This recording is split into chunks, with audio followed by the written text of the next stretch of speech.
Yeah, okay. It's all right, I'm gonna start if that's okay, but you don't let that hold you back.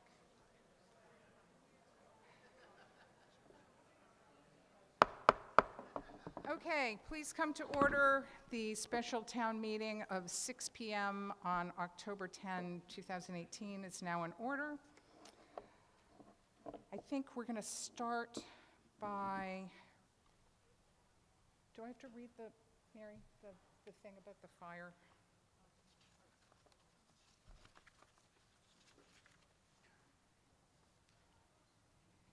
So I'm just supposed to say this announcement so that we all know how to get out of here in case of a fire. In the event of a fire alarm activation or other emergency, immediate evacuation through the closest exit is required.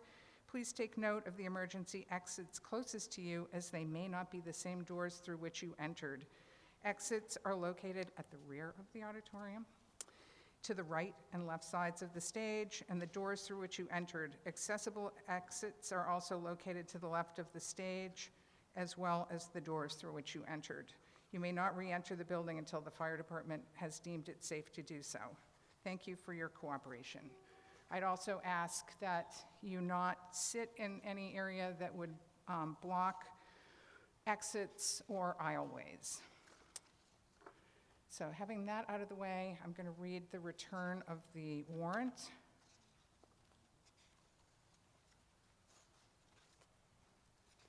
Hereof, fail not and make due return of the warrant with your doings thereon to the town clerk at the time and place of meeting and election aforesaid, given under oath this 25th day of July in the year 2018. Pursuant to Chapter 39, Section 10 of the General Law of the Commonwealth and the warrant adopted July 25, 2018, I have notified and warned the inhabitants of the town of Nantucket qualified to vote in town affairs to appear at the times and place and for the purposes within mentioned by posting said notification on August 3rd, 2018, at the Stop and Shop on Pleasant Street, the Town and County Building at 18 or 16, I think it is, Broad Street, and upon the bulletin boards at the corner of Main and Federal Streets in Syosconset Square. Sworn to under pains and penalties of perjury. Whose signature is that, Nancy? Jerry Adams, Constable. Okay, thank you. We don't normally do any sort of pomp and circumstance items at the at the special town meeting. We save that for the annual town meeting. However, I'm going to sort of deviate from that just a wee bit, because I think this being our first meeting since the death of our town clerk, I would like to at least make note of her passing and ask you to stand and just have a moment of silence in memory of Catherine Flanagan Stover.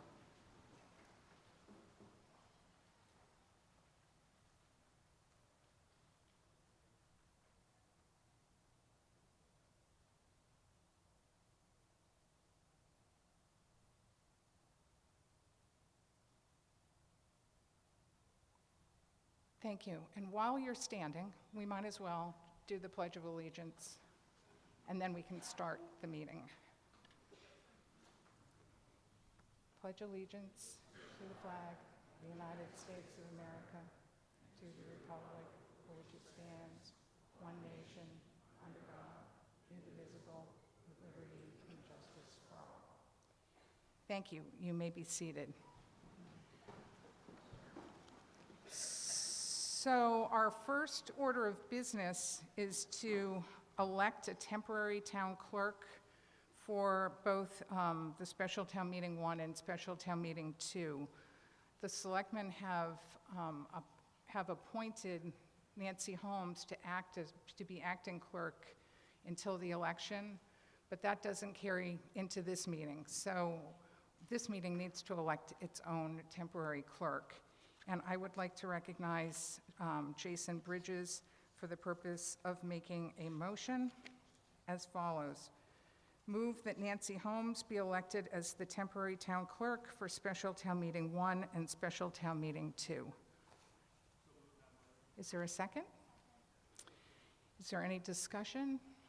Seeing none, all those in favor, please say aye. Aye. Any opposed, no. That motion is unanimously carried. Thank you very much. So for the meeting tonight, a couple things. We do have quorum requirements for some of the votes. The transfer articles require a 3% quorum. That's 271 people. The appropriation articles require 452 people. At the start of the meeting, we were at 284 people. So the rest of the articles don't have a quorum requirement at all. So what we're going to do is when we start discussing the articles, we won't be able to discuss the ones for which we do not yet have a quorum until we reach that 452 mark. We do have 2 non-voters who want to be recognized tonight to speak. We have Paul Durensis and Ken Gentner, Chair of the Nashop Homeowners. They're both sitting down in front of the town clerk, and I'd ask for your unanimous consent to allow them to speak when the articles that they're concerned with come up. Thank you. As you may know, at the beginning of every meeting, we adopt as supplementary rules for the meeting the little booklet that Mark Arnold put together that we've updated from time to time over the last 20-something years. You should all have gotten a copy of that as you came in, and I would ask for your unanimous consent to adopt the Nantucket Traditions and Procedures as supplementary rules of the meeting. Thank you. Our real guidebook, as you know, is town meeting time. The Blue Book, we don't go by Robert's rules. Those are seen as too formal for this kind of procedure. So any ruling that I make, I'll try to be doing it in conjunction with what town meeting time and Nantucket Traditions and Procedures says. We will only have positive motions on articles. So when you vote, a yes vote will be adopting the subject matter of the article. A no vote will be defeating that particular motion.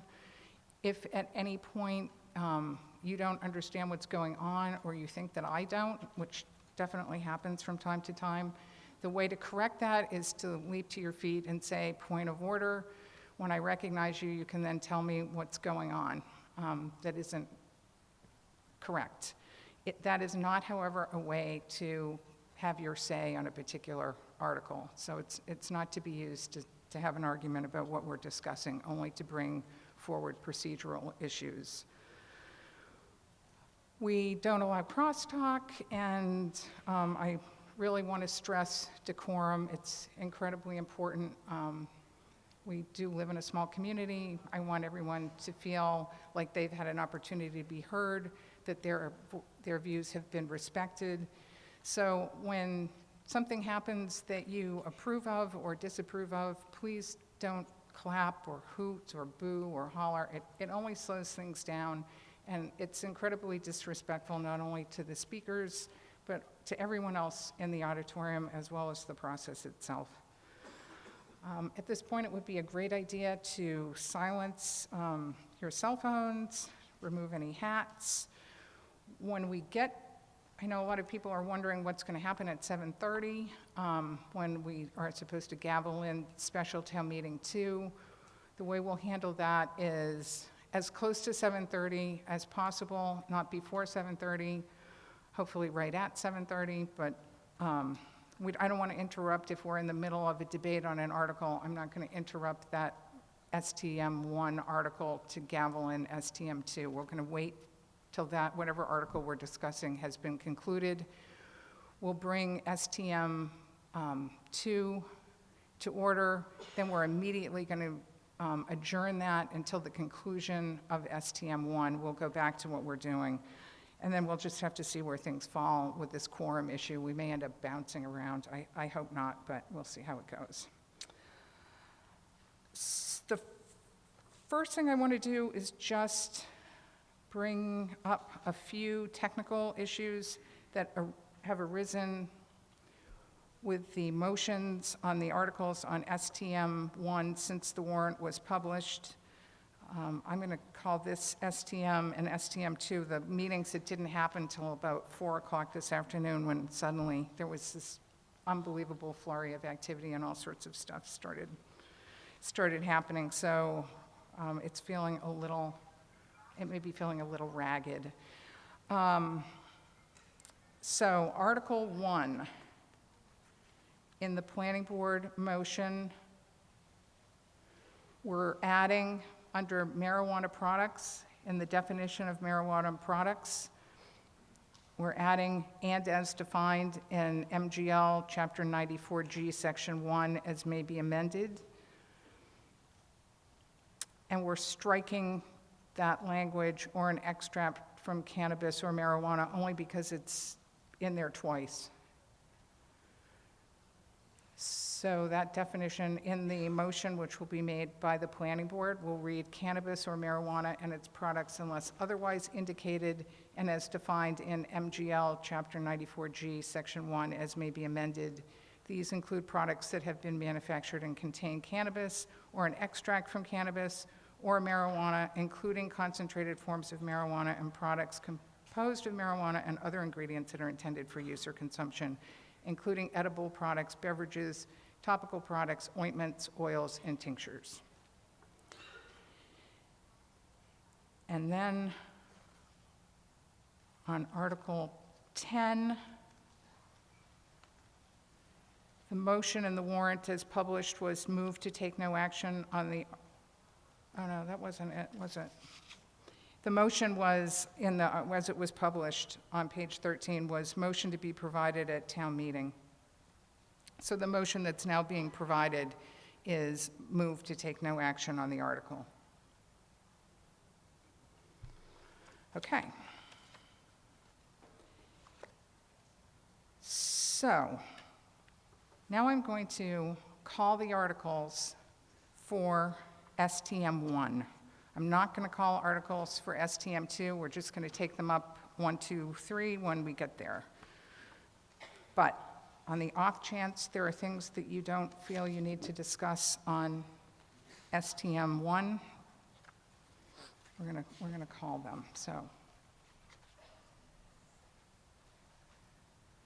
for anyone who doesn't know, the process for calling the articles is I read them out. If you want to discuss the article, if you disagree with the recommendation of either the planning board or the finance committee, and you want the article discussed, then you should call out that article. I'll take your name, and you'll be responsible for bringing it forward at the time it comes up. If you agree with the recommendation of either the finance committee or the planning board, then you can just let the article go, and it will be voted in accordance with its recommendation as a pot as soon as we have the requisite quorum to act on those articles.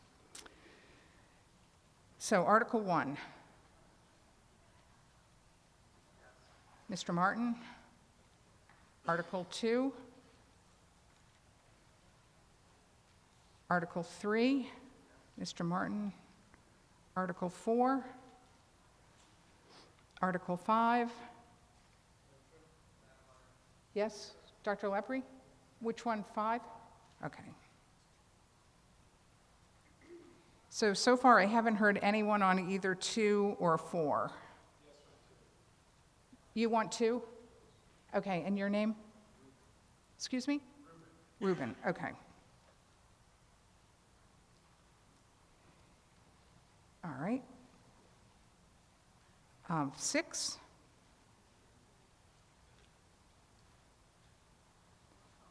What? Is someone calling 6? Okay, excuse me? Campbell, 6. Okay, 7? Okay. 8?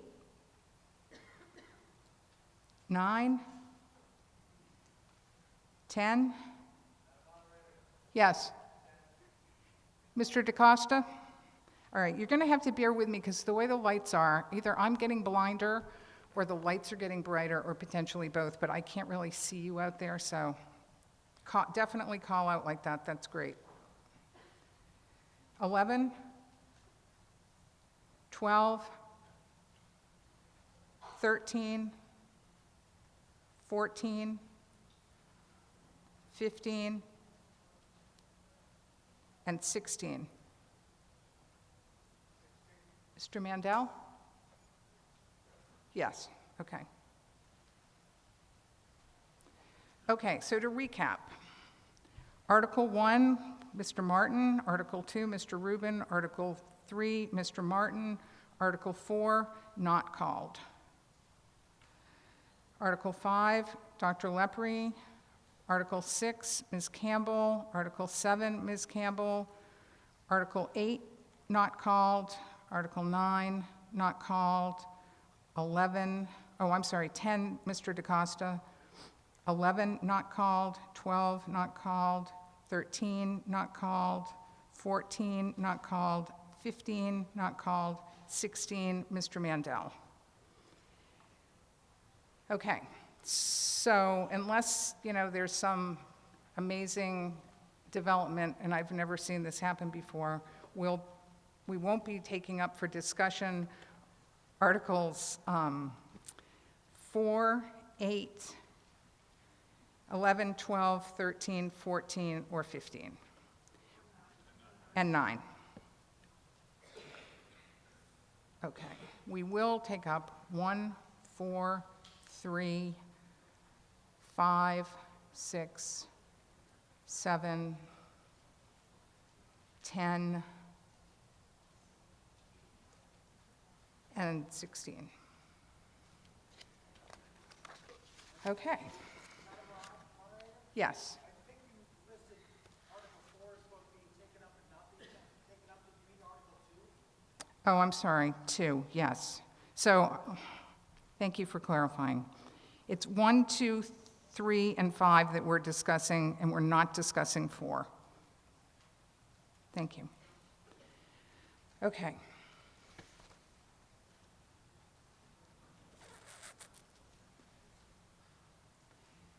All right, well, then we'll just start right now with Article 1. I can't. I don't have a quorum. We'll vote on those uncalled articles when we have the requisite quorum, because there are articles in there that require the 5%. Okay, so Article 1.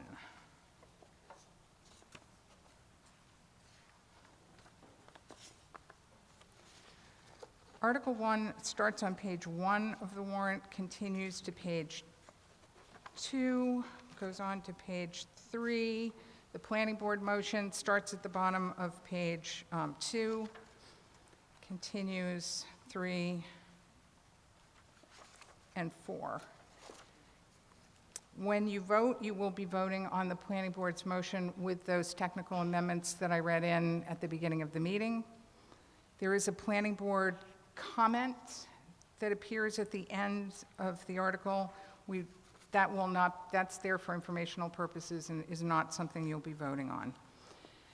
Given the length of the article, I'd ask for your unanimous consent to waive the reading of that, and would recognize Barry Rector, Chair of the Planning Board, for making the Planning Board's motion as printed in the warrant, as changed by the technical amendments read into the record at the beginning of the meeting. So moved, Madam Moderator. Is there a second? Motion is made and seconded. Mr. Rector, do you want to go ahead? Thank you, Madam Moderator, and thank you, ladies and gentlemen, for being here tonight. We appreciate it. If you don't mind, I'd like to just talk about Articles 1 and 2 a little bit, Sure. And then maybe go back to Article 2 when it's duly called. Articles 1 and 2 were introduced by the Planning Board based upon a few different things. Both of these articles address recreational marijuana use provisions contained within the zoning bylaw. Regulations set by the State Cannabis Control Commission have been evolving, and with that, our bylaw needs to be updated to reflect the most current information provided to us. Article 1 adds new definitions, an update to the already adopted definition of recreational marijuana establishment. I'm going to ask you tonight to please approve Articles 1 and 2 as they are submitted right now. The adoption of these articles will add more specificity to the zoning bylaw and will not affect prior town meeting approval to allow recreational marijuana establishments in the commercial neighborhood and commercial industrial zoning districts. Defeat of these articles will remove proposed language, and the existing definition of recreation marijuana establishment will remain in effect. I ask you to please vote in favor of Articles 1 and 2 as they're submitted to you right now. Thank you.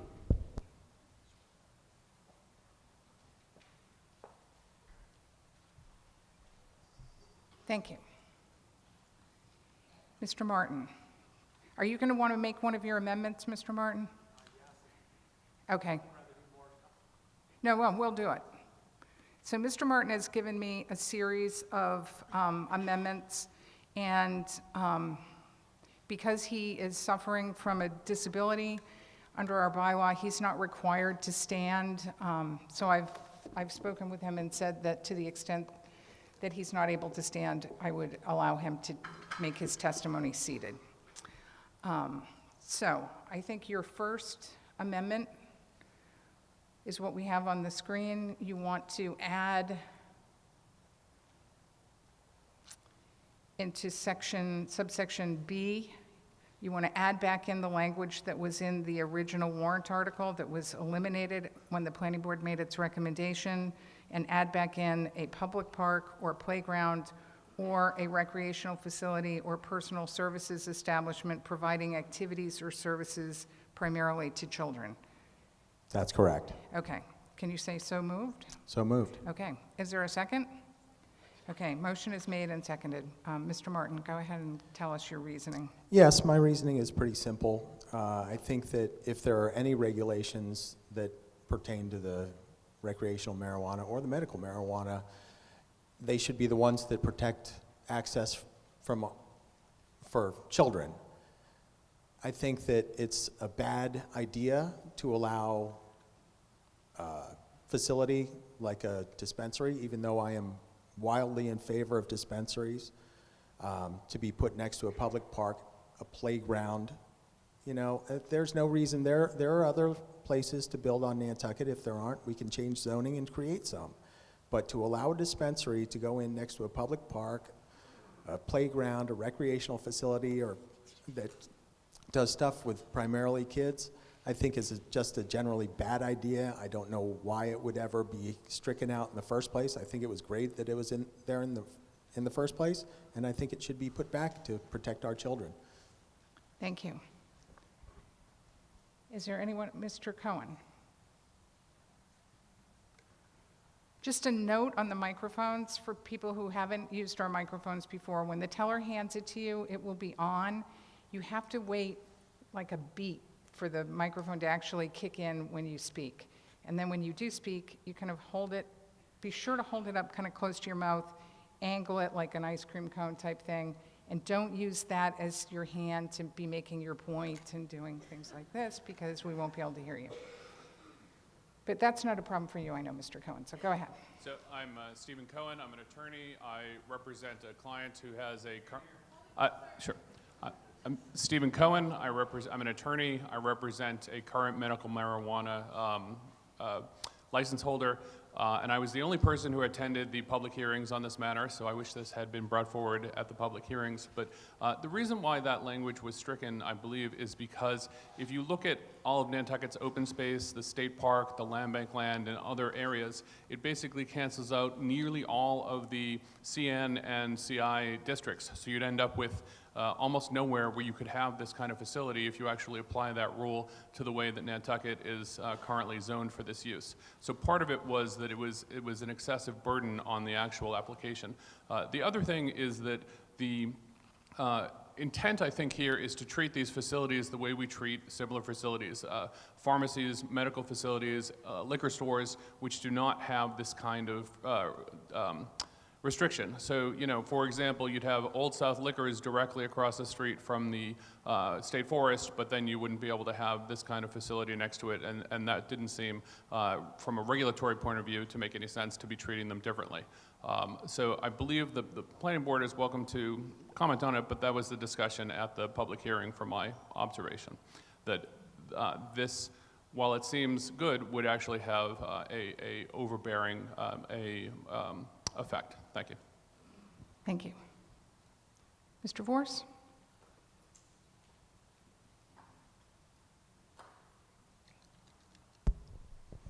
Thank you, Madam Moderator and Town Meeting.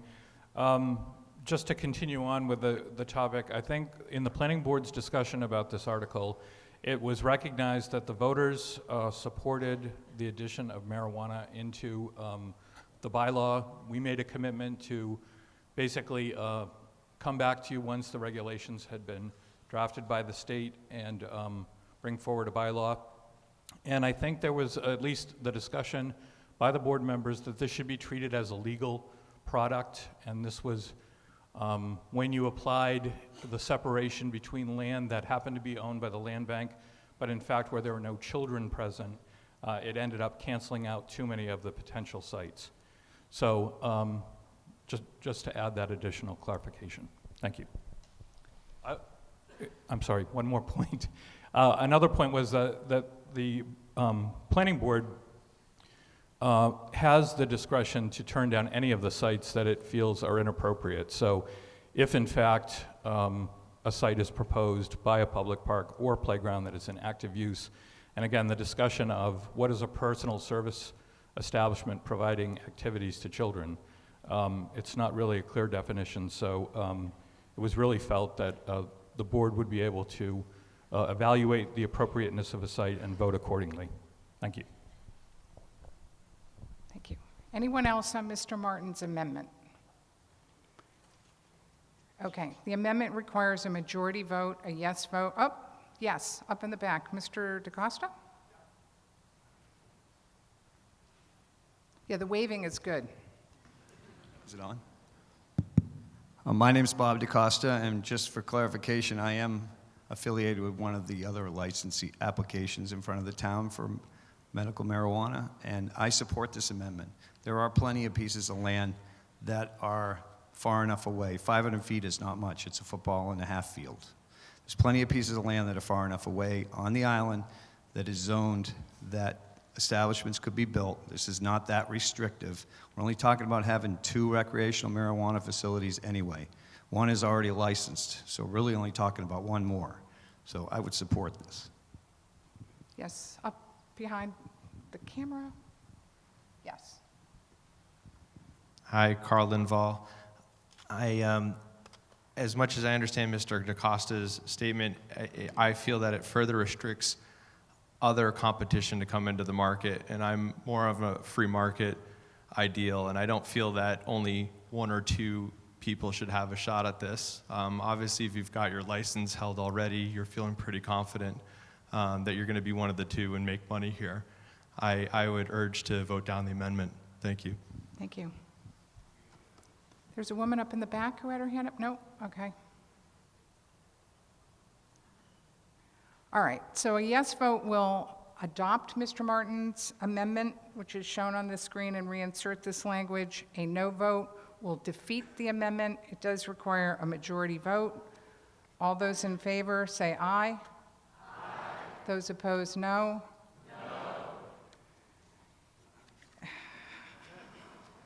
It didn't pass, but I know when I say that, you're going to want a hand count. So all those in favor, please raise your hands and keep your hands raised till the tellers have had an opportunity to count your vote.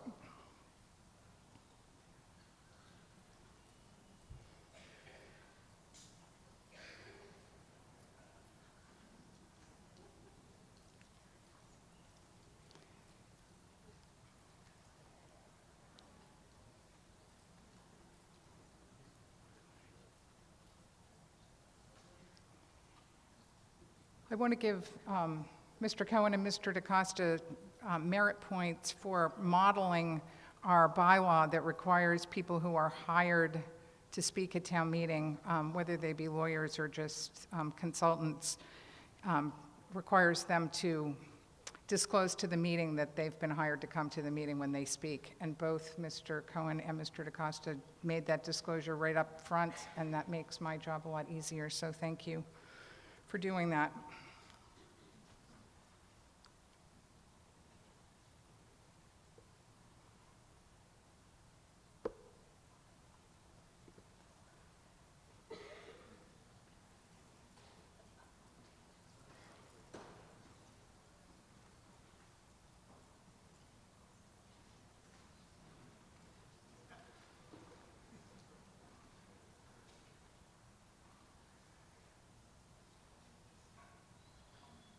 Okay.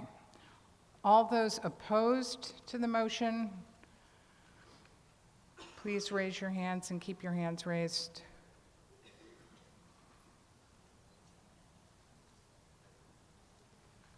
Yeah, see those no votes? They always sound so loud, but they're never as loud as you think they are.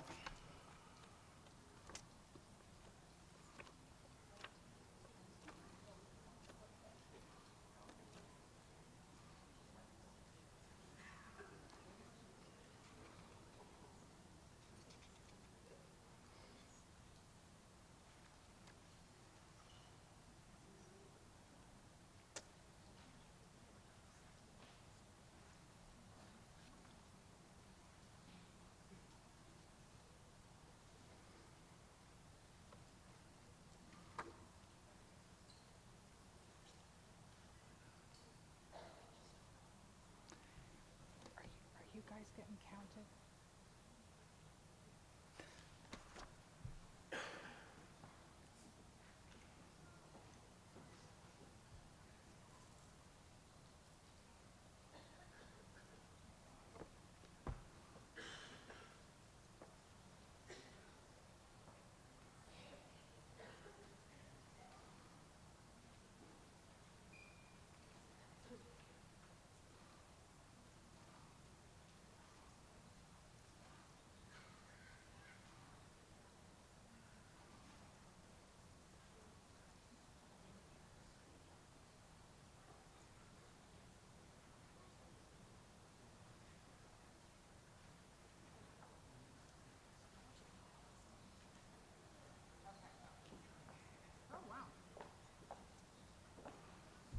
Okay.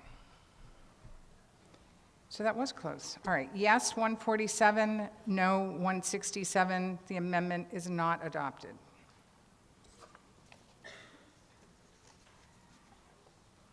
Okay.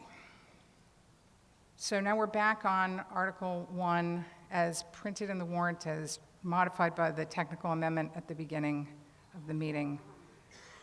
Mr. Cole? Yeah, you do. Even though I can hear you perfectly, everyone else won't be able to. It's just how the acoustics work in here. Robert Cole. Couple things. First, I'd like to ask the moderator if we can vote by ballot because some of the stigma that is still on marijuana. Some people don't want to raise their hand. That's up to you. I would recommend voting against this article. The town of Nantucket has been rushed into adopting rules that are probably the most regulated in the state. The state of Massachusetts makes rules for local growers, cultivators, a local industry. The way the town looks at it now is they can control big business much easier than having 50 people cultivating on the island. The rules were written for small growers. I believe that some of the articles that you'll see later today, no odor. We have the most restrictive rules that are written in Massachusetts. One of the host agreements that the town has entered into will probably be overturned because it's went too far. I recommend that the town looks at this issue in a much more comprehensive way and we vote against Article 1 because this is a really big issue. And by limiting it now, we're just going to end up doing this as the second one. The first one, now we're at a town meeting to make rules about the first town meeting when they didn't know the rules. And that's exactly what we're doing again. Thank you. Mr. Cole, before you cede the microphone, were you attempting to make a motion to fix the method of voting, which would allow you? Yes, I was. I believe that there's a stigma on marijuana, and I would love to see it by only paper ballot. Even if it's 1 or 2 votes, it will take a little longer. People will hate me, but such is life. Okay, so the motion to fix the method of voting is a majority vote. It is debatable. It requires a second. If you want to make that motion, just say so moved. Is there a second? Okay, that motion has been made and seconded. Does anyone, and I'm hoping that you mean that this would be on the vote on the main motion. We're not going to do a paper ballot for every amendment, are we? Okay, good, thank you. I hope I didn't influence you too heavily there. Okay. Yes. Point of order? Hi, I'm Seth Engelborg. If I understand correctly, you're asking to do a paper ballot on Articles 1, 2, No. 3, 4, and 5? We're just at the moment, we're doing Article 1. We can't talk about 3, 4, 5 right now. Okay. Okay. So just on Article 1, is there any discussion about the paper ballot for Article 1? Okay. Then all those in favor of a paper ballot on the main motion on Article 1, please say aye. Those opposed, no. Okay, that is not adopted. Back to the discussion on Article 1. I believe, Mr. Martin, you have another amendment, correct? Okay. And this amendment is going to restore the 2,000 square foot in Section C, except where co-located, a minimum separation of 2,000, not 500 feet, measured between lot lines is required between recreational marijuana establishments. This appears near the bottom of page 3 of the warrant. Is that your motion? So moved. Is there a second? Motion is made and seconded. Mr. Martin? Well, where I had problems with putting dispensaries next to playgrounds on the last one, I don't see any logic in having the two and the only two dispensaries on the island where everyone who goes to get their meds or their recreational right on top of each other, basically. I don't think 2,000 feet is that far. I don't think it limits the lots restriction too much. I think there are other places that these places can be built. There are lots out near the airport that qualify in zoning. I don't think it would be a bad thing to have people be able to access the dispensary by going down Milestone Road to Nobody Farm Road and go in that way if you want to go to the one out near the airport, or you go Old South Road if you want to go to the one on Amelia. But if you force everybody to go right to the end of Amelia or on Amelia where these places are being talked about putting them, then you're going to have, I mean, the traffic on Old South Road is bad now. It's going to be ridiculous, more ridiculous. I think if we spread these things out, it will help the traffic problems or help them not get any worse than they already are, and they're already bad enough. Thank you. Thank you. On Mr. Martin's amendment, Mr. Cohen? You don't have to repeat that you're representing someone. So these rules were at first suggested because they were taken from other communities that have different geography than Nantucket, which I think most people know is only 3 miles by 14 miles. A half-mile barrier between facilities would essentially eliminate nearly all of the existing zoning. So if you are for these uses, you cannot be for this restriction because you would have almost no place where you can do it. There are currently regulations that say they can't be near schools and they can't be near state-registered daycare facilities, and that's not up for change tonight. This rule would basically leave you like 2 little spots where you could have it. So if you want 2 little spots where you could have it, vote for this. If you want free and fair competition and you want to have, the market control it and have people have different options, do not put in a half-mile restriction. Thank you. Thank you. Is there anyone else before I go back to Mr. Martin? Mr. Martin? Oh, I'm sorry. I'll come up there in just a sec. Thank you.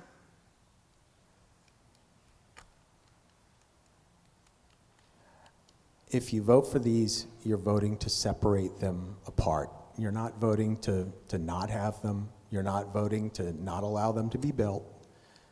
I think the thing that's not being discussed is, it seems like there are 3 players in this. Oh, I forgot to say what my conflicts are. I have none.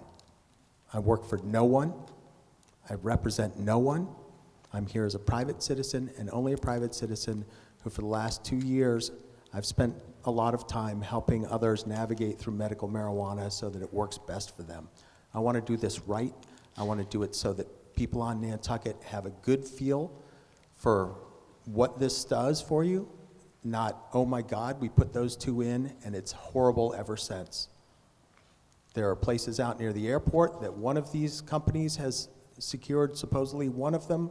The other one is basically right across from the from the State Forest and the Boy Scout camp. So what I'm asking is to make them spread apart so that they're not going to just clog up Old South Road and Amelia Drive any worse than they already are, and they're already way bad enough. Thank you. Thank you. Way up in the back.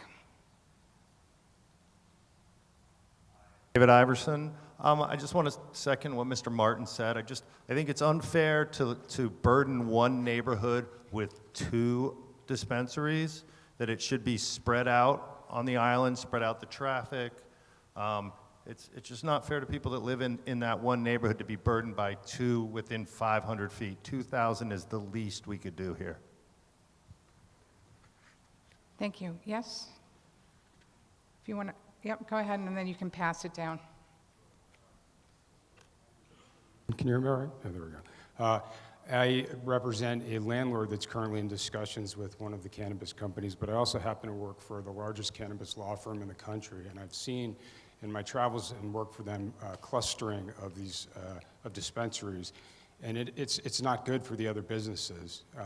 There are people that still have a moral issue with this substance. However, this community has voted this in, and by clustering them together, you're going to drive other businesses away from that area, in addition to adding a significant amount of congestion to what is possibly the most traveled and busiest road on the island. So I would like to support this amendment. Thank you. Thank you. And then, Hi, I'm Herschel Allerhand. It seems to be a question of fact here. The gentleman over here said that if we okay this, that we're going to stop having the ability to have these dispensaries on the island. This is not a question of opinion, is it a question of fact? Is it true or not? Does somebody know about the geography here?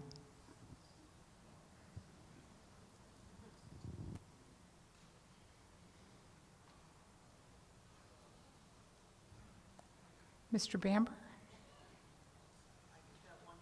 Okay, wait, there's a microphone right behind you. Okay, here's my question. Can you stand and just give Sure. your name, please? Thanks. Ron Bamber, 28 Washington Pond Road. Here's my one question. What in the world are we talking about this for when the federal government has control over marijuana, and are we a sanctuary state yet? It's ridiculous. They can come in here and shut this down in a minute. It's a federal law, you're not supposed to sell marijuana, but here we are already talking about selling it and doing this. It's ridiculous. Is the state of Massachusetts a sanctuary city yet or not, or town? Or is the town? If not, it's a federal law. You can't even sell marijuana. You're not supposed to. I think it's a good idea if it's in the hospital and people need it, stuff like that, but otherwise it's ridiculous. Marijuana just leads into opioids and the whole rest of it, and that's what's going on in this here town. Okay. So let's try to stick to what we're talking about, which is just this 2,000-foot separation. So up in the back. Jacques Zimicki. Everybody keeps talking about having just 2 stores here, and I believe, isn't that a question that's going to be addressed in a later article? That's the subject of Article 5, which Correct. would limit it to 2. Without Article 5, there's no limitation. Thank you. Ms. Murphy? Hi, Melissa Murphy, 3 Alexandria Drive. I think this is a question for Mr. Vorse. In the last article, you mentioned that the planning board approval has ultimate discretion about the location. Is that still true if this amendment is not adopted and we go with the 500 feet? Yes. Thank you. Okay. All right. So on Mr. Martin's amendment, which would change the 500-foot separation to 2,000 feet, a yes vote will adopt the amendment. Mr. Wilson? Michael Wilson. I am an attorney, and I'm hired by the Green Lady Dispensary. It's the facility that'll be opening up at 11 Amelia Drive. And I understand the nature of either the 500 or the 2,000. But what I'd like to point out is that if they're co-located, you can have them next door, unless I'm not reading except where co-located correctly. So it would seem if you have a recreational in the same building with a medicinal, and you had another applicant for the neighboring property proposing a recreational inside of a medicinal, this separation doesn't apply. So I think if we're looking at trying to keep them away from one another, as Mr. Rubin points out, and some other people have some concerns about it, we may need to take a little closer look at further amending small c to eliminate except where co-located.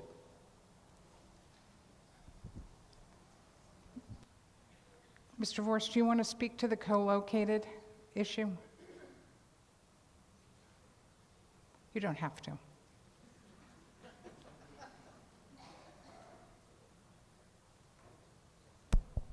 Madam Moderator, the intent of the co-located allows the recreational at the same location as a medical. So that's the intent. So the intent is to cover a medical and a recreational in the same facility is co-located, not co-located being next to two separate facilities Correct. next to each other. Correct, and there's other language in the bylaw that's not up on the screen right now where that talks about that. Okay, all right, thank you. Okay, so a yes vote will adopt the amendment, a no vote will defeat the amendment. It requires a majority vote. All those in favor, please say aye. Those opposed, no. No. That motion is not adopted. I believe, Mr. Martin, you had one more amendment? Can I ask for a hand count on that one? Yes, you can. I was hoping you wouldn't, but yes, you can. So, all those in favor of Mr. Martin's motion to restore the 2,000-foot separation, please raise your hands and keep your hands raised till the tellers have had an opportunity to count your vote.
Okay, all those opposed to the amendment, please raise your hands and keep your hands raised till the tellers have counted your vote.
Okay. Yes, 168, no, 162. That is adopted. Not by much. Okay. So, Mr. Martin, you had another amendment, I think? A third amendment? I think that's on a different article. Is it? Yes? Do amendments require two-thirds passage? No, just the main motion. Okay, so we're not, Mr. Martin, we're not doing this where we're adding the cannabidiol CBD is exempt from this classification? No, Madam Moderator, I've been assured by town council and others that CBD is not affected by these regulations, so there's no need to do that amendment. Thank you very much. Okay, perfect. So, now we're on Article 1, as moved by the Planning Board with the technical amendment read in at the beginning of the meeting, and Mr. Martin's second amendment, which was adopted, adding back in the 2,000 feet. Is there any further discussion on the main motion? This does require, because it's a zoning article, it requires a two-thirds vote. Yes, the woman in the back section, back row of the first section.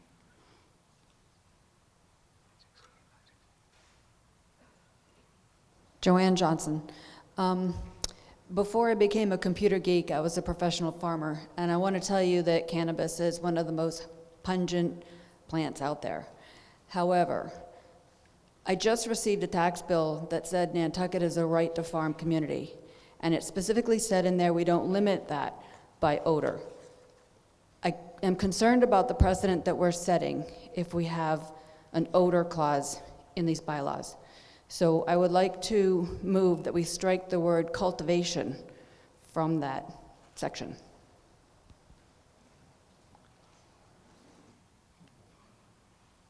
Wait a minute.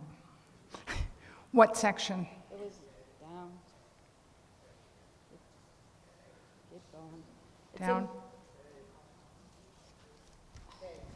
Right there? Have we gotten to Okay, it? no, keep going. Keep going. Okay, keep going. Thank you. Right Okay. there. All right, so you want to strike cultivation from K. Got it. Correct? All right. So Ms. Johnson, is there a second to that motion? Okay, so Ms. Johnson's motion is to strike the word cultivation from subsection K so that it reads, "A recreational marijuana establishment shall not generate outside odors from the processing or manufacturing of marijuana or marijuana products." Okay. Mr. Martin? First of all, I'm sorry for having to talk too much tonight. I wish I didn't have to. If you don't allow the cultivation, then the places on Nantucket can't get any product because it's illegal to bring it in either by plane or by boat. It's allowing cultivation, it's just not restricting the odor. It's not restricting the odor. Okay, So never that mind. if you're generating odor as a result of cultivation, then you're not in violation of the bylaw. Then I would ask you to vote against this because there's no reason that there should be odors because there's carbon filters that can scrub the air. These plants are being grown inside. They're not going to smell if they're grown inside with carbon filters. The carbon filters can scrub all the air out. Okay, thank you. Mr. Cole?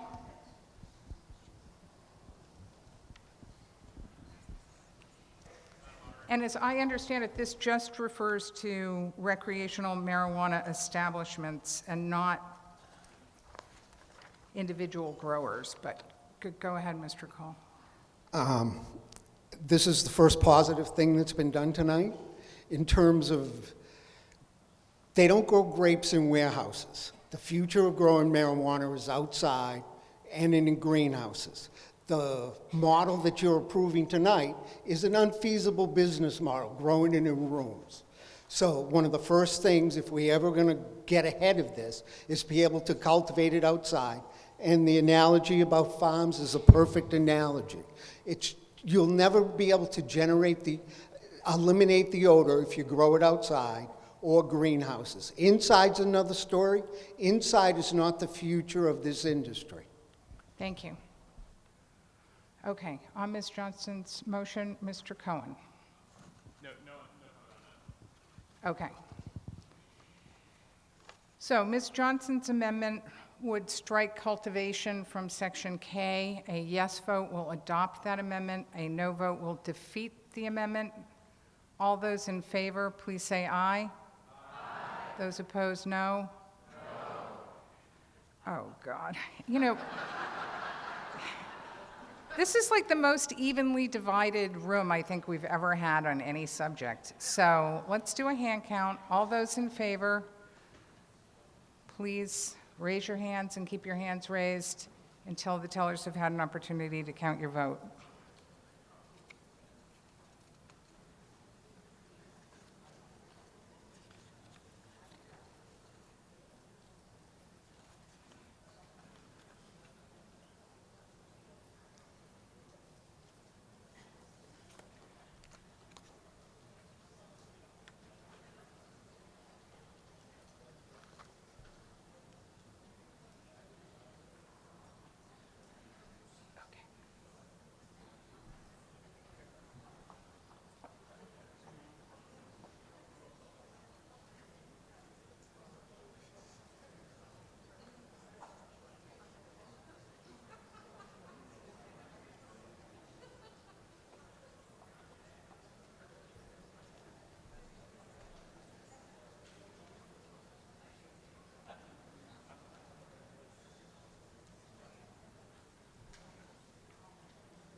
Okay.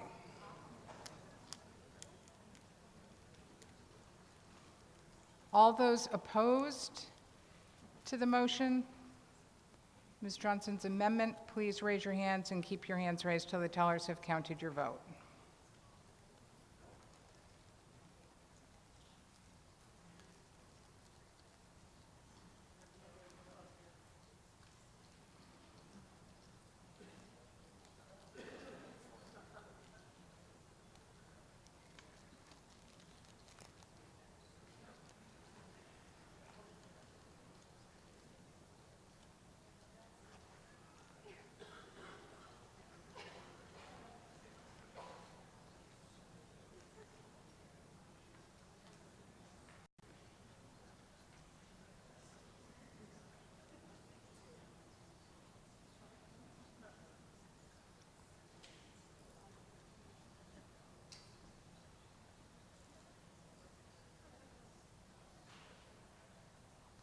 Just so I know, does anyone else have any amendments they're planning on making? Do you have an amendment you're going to make? Okay, I'll come to you next then.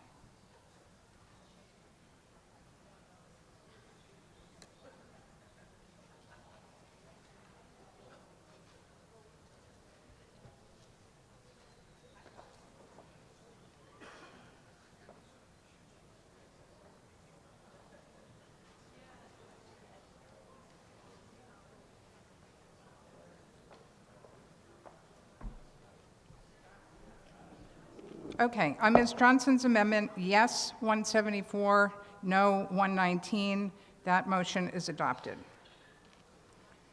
So the gentleman up in the back who wants to strike a word, if you could leap to your feet, grab a microphone, and tell me your name and what you'd like to do.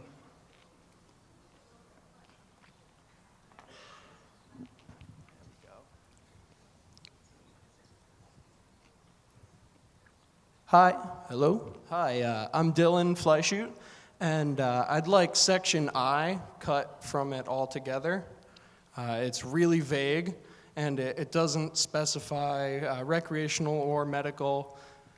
If you're medical and you would like delivery, that takes it out altogether. It's just not good. We shouldn't limit it before we know how it can work. Okay, so Mr. Fleischut's amendment is to delete subsection I in its entirety, and I assume renumber the balance of the section. Is there a second? Okay, motion is made and seconded. Any discussion? Yes, Mr. Martin? While I think that delivery of cannabis is an important subject to handle in the future, I think that this meeting isn't the time for that exact thing to be handled. There, just for informational purposes, there are studies that have been done that basically make it so that the easier it is for consumers to acquire their marijuana, the more the opioid rate drops. If there are dispensaries, it drops some. If there are dispensaries with delivery available, it drops significantly, sometimes up to like 35%. So the easier you make it for people to use marijuana instead of opioids, the more the opioid use is going to decrease if it's like all the other places that have been studied. But that having been said, I don't know that that's something that we want to start out with. Maybe that's something we want to see how it all works and then work towards that in the future. We're going to have lots of time to change these laws, but if we don't have it to start, I've heard a lot of people, do it limited to start and then expand it as we see how it works and how it can be improved. Thank you. Thank you. Mr. Vorse?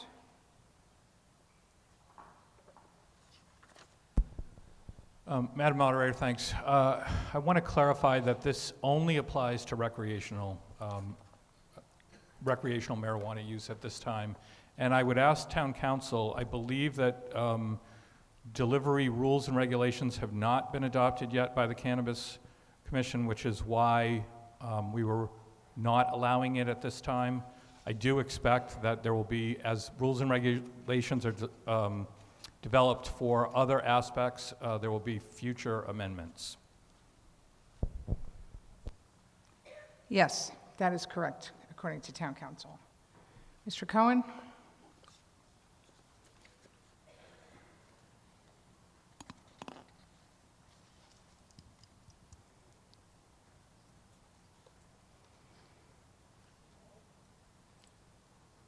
No?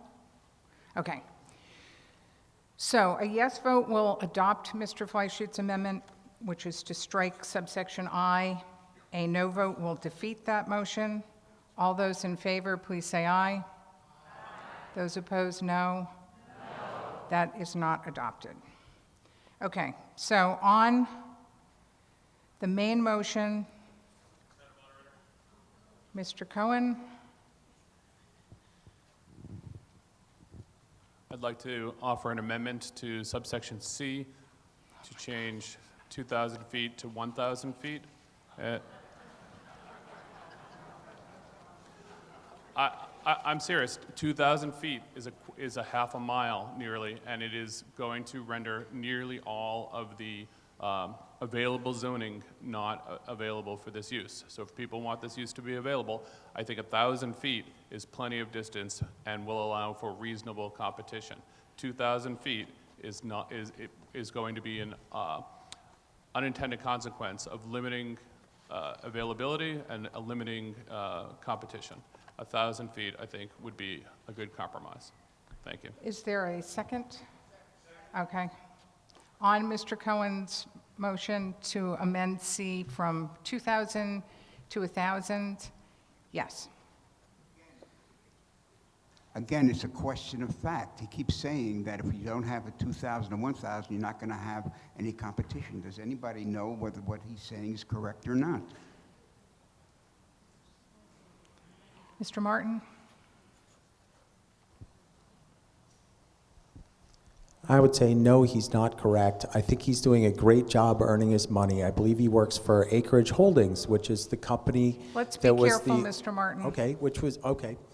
The property, I guess, that Acreage Holdings, which is one of the holding companies, I guess they just paid $3.3 million or something like that for a property that's within 2,000 feet. And what he's trying to do is he's trying to make it so that their lot is now buildable so they can pile more traffic onto that same thing that I just kept saying, we don't want these places right next to each other. It's going to be a nightmare traffic-wise. Thank you very much. Thank you. Okay, on Mr. Cohen's amendment, going from 2,000 to 1,000 feet in subsection C, a yes vote will adopt that amendment, a no vote will defeat that amendment. All those in favor, please say aye. Aye. Those opposed, no. No. That is not adopted. Okay, so on the main motion, on Article 1, as read into the record, with the technical amendments, with Mr. Martin's second amendment that was adopted, changing 500 to 1,000, and Ms. Johnson's amendment, which was adopted, striking the word cultivation from subsection C. Yes? Right, well, we'll go back to that. Put the 2,000 feet back, Mary, there. Cross out the 1,000. Thanks. Okay, whoops, yeah, there. Okay. So that's the motion. Planning board motion, technical amendment, second Martin amendment that went from 500 to 1,000, the Johnson amendment that struck cultivation from I. Yes. Go ahead. Charity Grace Moffson. I would like to see G removed entirely.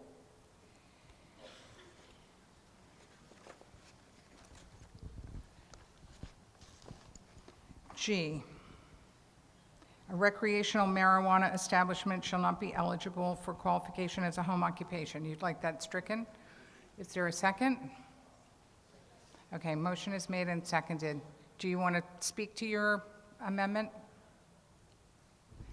Give us the reasons why you feel that way. I feel that way because I think that it's further limits what is already a pretty limited situation here. We have some pretty unique properties on the island, and I think if we were to leave this as it currently stands, that would limit too many opportunities. Okay, thank you. And your name, I'm sorry, I don't remember, did you give it? Grace? Charity Grace Moffson. Okay, thank you. Anything further on that amendment? Okay, Mr. Vorse? Thank you, Madam Moderator. I would urge town meeting to defeat this amendment. The two districts where this is allowed, and again, we're talking about recreational retail marijuana here, are both commercial and industrial districts, so the type of residences here are not going to lend themselves to this.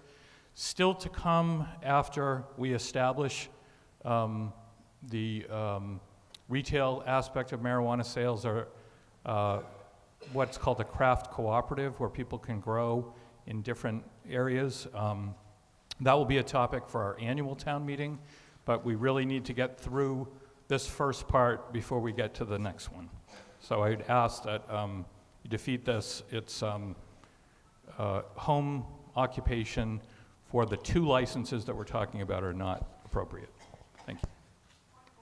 Yes? Yes. Okay, thank you. Mr. Cole? This was another amendment put in by the planning board to stop small growers, just like the odor thing. The state tried to make rules for small people, and I believe this was specially put in so there would be no small people. I'm going to say it again. If we vote on the zoning rules that we do, we will not have a viable industry. Thank you. Anything else on the amendment? Okay. A yes vote will adopt the amendment. A no vote will defeat the amendment. The amendment is to strike subparagraph G. All those in favor, please say aye. Aye. Those opposed, no. No. Okay, that is not adopted. Excuse me? We're just going to go to a vote. I think we're done amending. I think we're we're ready to vote. So here's the motion that we're going to vote on. It's the motion made by the planning board with the change read into the record at the beginning of the meeting, with Mr. Martin's second amendment that was adopted, changing 500 feet to 2,000 feet, with the amendment made by Ms. Johnson to strike cultivation from subsection K. Everything else was defeated. So a yes vote will adopt the main motion as amended. A no vote will defeat that motion. It does require a 2/3 vote. All those in favor, please say aye. Those opposed, no. Okay, I declare that that reached a 2/3 vote and is adopted.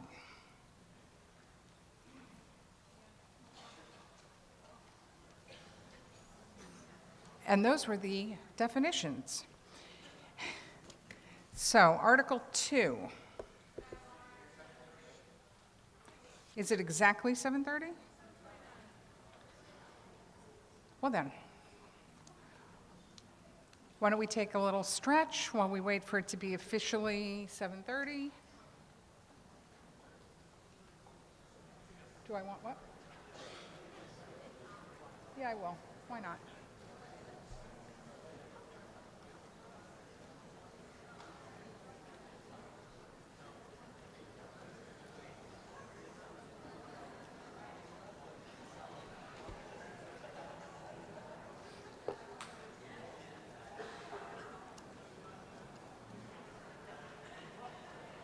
Okay, it's 7:30.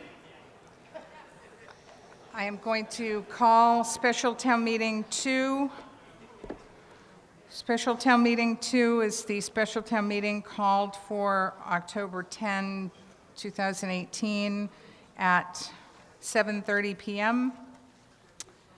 I'm going to read the return of the warrant. Hereof fail not, make due return of this warrant with your doings thereon to the town clerk at the time and place of meeting and election aforesaid, given under our hands this 12th day of September in the year 2018. Pursuant to Chapter 39, Section 10 of the General Laws of the Commonwealth and the warrant adopted September 12, 2018, I have notified and warned the inhabitants of the town of Nantucket qualified to vote in town affairs to appear at the times and place and for the purposes within mentioned by posting said notification on September 17, 2018 at the Stop and Shop on Pleasant Street, the Town and County Building at 16 Broad Street, and upon the bulletin boards at the corner of Main and Federal Streets and Syosconset Square. Sworn to under pains and penalties of perjury, Jerry Adams, Constable. I will now entertain a motion from Mr. Bridges, Chair of the Board of Selectmen, to adjourn Special Town Meeting 2 to immediately following the conclusion of Special Town Meeting 1. Is there a second? Motion is made and seconded. All those in favor? Thank you. Any opposed? No. Okay. Back to Special Town Meeting 1, Article 2.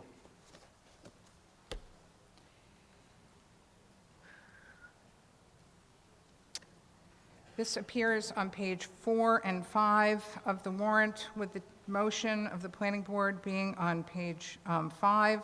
The motion is as written in the warrant. Move that Chapter 139 zoning of the Code of the Town of Nantucket, Section 7A use chart is hereby amended by inserting in the use column between marijuana treatment center and medical clinic the following new uses. A, adult on-site marijuana social consumption operator to be prohibited in all districts.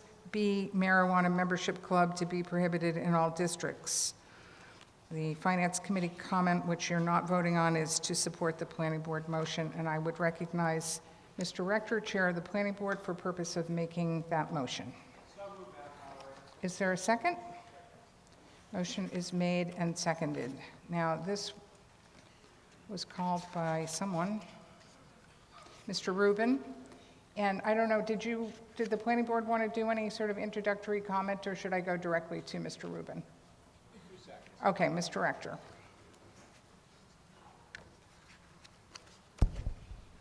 Thank you, ladies and gentlemen. Barry Rector from the Chamberlain of the Planning Board. Just real quickly, Article 2 at this point inserts the new uses from Article 1 into the use chart portion of the bylaw. Because the Cannabis Control Commission, and this is very important, has not yet developed standards for these uses, they are proposed to be prohibited at this time. Use allowances and local standards can be revisited. Underscore that at future town meetings. That's an important thing. Cannabis Control Commission is still working on things out there, and we need to be responsive toward what happens, but not everything is done yet. So please understand, as Mr. Vorse had said earlier, well, these things will be coming back forward again before you. Thank you for your time. Thank you. Mr. Rubin? Yes, so I guess I have a quick point of order question. Can we reference other articles in this in discussing this article? Do you want to? A little bit. You can reference other articles if you want to. I'll make it quick. So my issue with this article is that the next article, we have consumption prohibited in pretty much in every place on the island except for private homes. So we have a tremendous amount of visitors coming to this island every year. And we are giving them no place to participate in this thing that we've adopted as a municipality. So essentially, we're creating a problem that we're trying to avoid by forcing people outside. This is essentially a ban on the best equivalent would be bars. So I just think it's a little bit short-sighted. I understand that the legislation has not been firmed up at the state level, but we can amend that state legislation as it comes down within the confines of our ability as a town. I don't know why we would want to drive this outside and make it more visible by the public instead of providing an opportunity for people to consume this product in a private place at their choice. That's all I've got to say. Thanks. Thank you.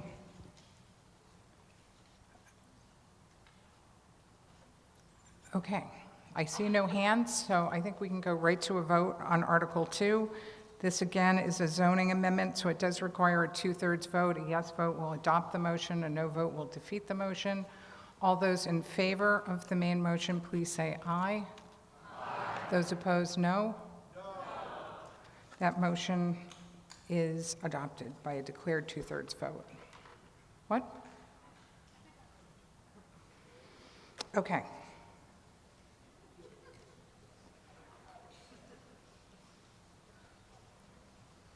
Article 3.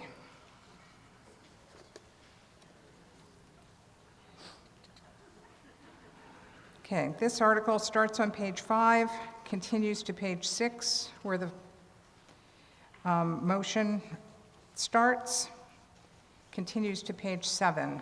Because of the length of the motion, I'd ask for your unanimous consent to waive the reading. Recognize Mr. Maury, Vice Chair of the Finance Committee, for purposes of making the motion of the Finance Committee as printed in the warrant. Great. Is there a second? Motion is made and seconded. Did the Finance Committee want to have an opening word, or should I go directly to Mr. Martin, who called this article? Okay. Mr. Martin? Thank you, moderator. Hopefully this will be my last one of the evening. I'm moving to amend Article 3. I believe you have that amendment that I have it somewhere. Okay.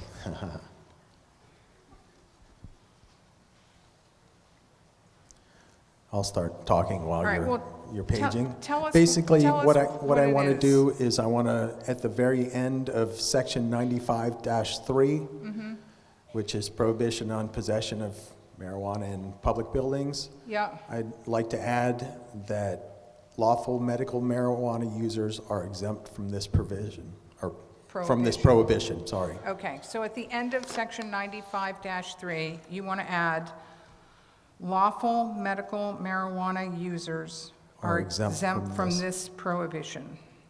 Correct. Users are exempt from this prohibition. Okay. Is that your motion? So moved. Is there a second? Second. Motion is made and seconded. Now, did you want to speak to that? If I could, for just a short period of time. Sure. The reason that I'm instituting this, I'm a medical marijuana user and I'm a card holder. I know a lot of people who are. I've helped a lot of people on Nantucket run the gauntlet of getting their cards and understanding how medical marijuana can best help them. I plan on continuing that, but if, for instance, a town employee were working in any of these buildings were to be sick, say they got cancer and they wanted to be able to use meds to combat nausea, pain, whatever it is, they wouldn't be able to take them with them to work to be used in an off-site facility. This won't allow them to use them. They'll just be able to possess them, so during their breaks that they can find some place to be able to use them legally and get the benefits from them.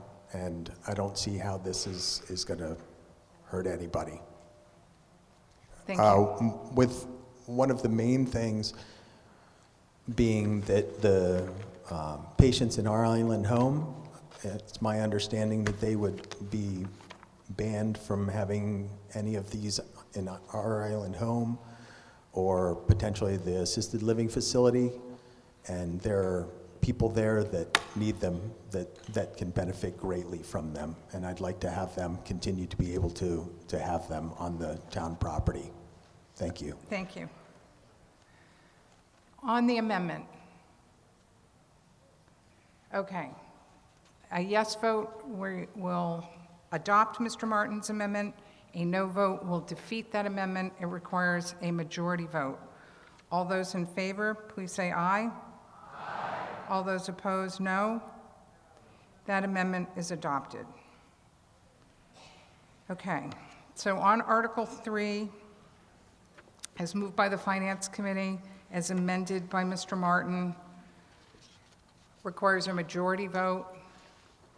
All those in favor, please say aye. Aye. Those opposed, no. That motion is adopted.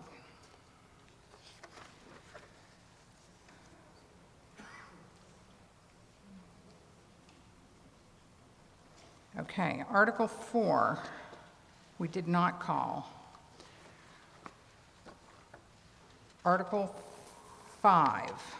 Article 5 appears on page 9 of the warrant, continues to page 10.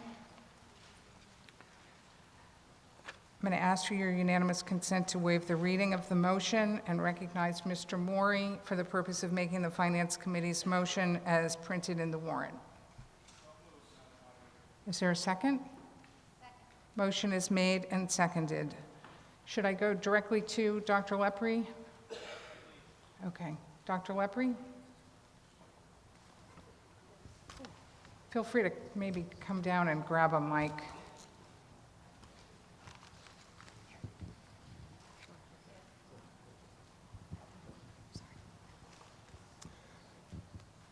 Thank you, Madam Moderator. I really call this article because I think as we enter this brave new world of recreational marijuana and half the island getting high, I think there are some considerations I think we should bring up. And I'm speaking as president of the medical staff and chairman of the school committee. This is a dangerous adventure that we're about to embark on. I think we have already had children in the school, arriving at school, having gotten into their parents' gummy bears and been quite afflicted. It seems that wherever marijuana, recreational marijuana is available, the number of car accidents go up significantly. I think that the school committee and the medical staff felt that the limitation on the number of marijuana establishments as 2 is probably too many, but it is a way of avoiding having Main Street strewn with marijuana establishments. Thank you. Thank you. Mr. Bridges?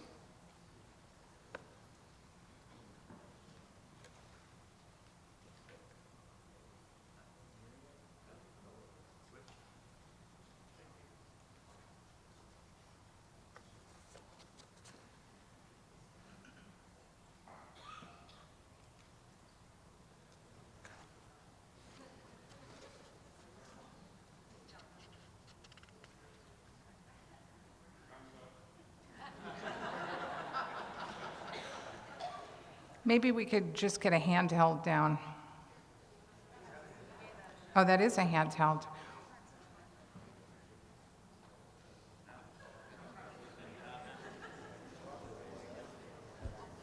Didn't happen to anybody. Third time. Okay, here we go.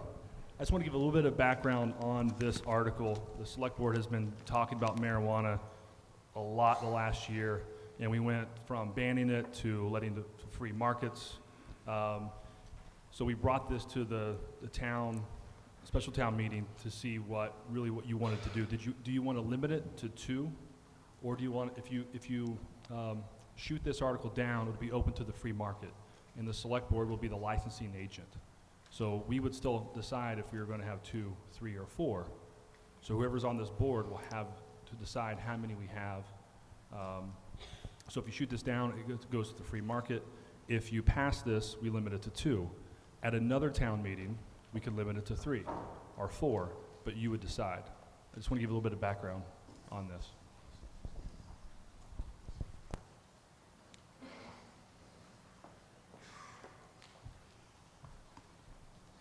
Okay, up in the back row of the front section. If you could just stand up, they'll bring you a microphone.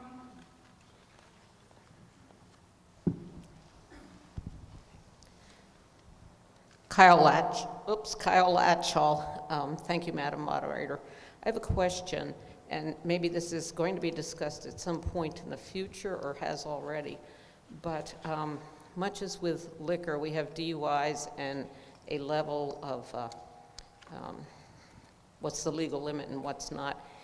Is with the recreational marijuana, I for one am nervous about people on the road driving if they're stoned, or public, like we have public drunkenness. Is there any law on the books now that will address this, or do we approve this all and then think about what the law is? That's all.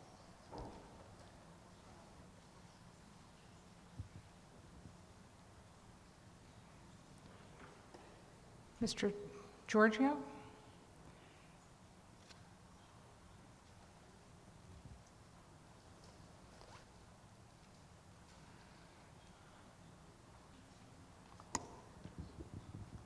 Go ahead.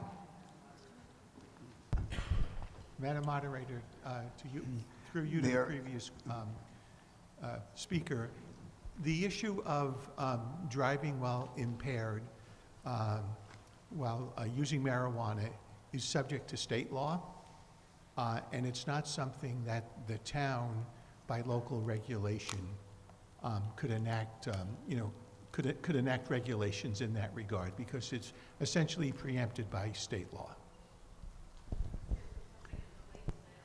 Is there something in place under state law that would regulate affected driving, impaired driving?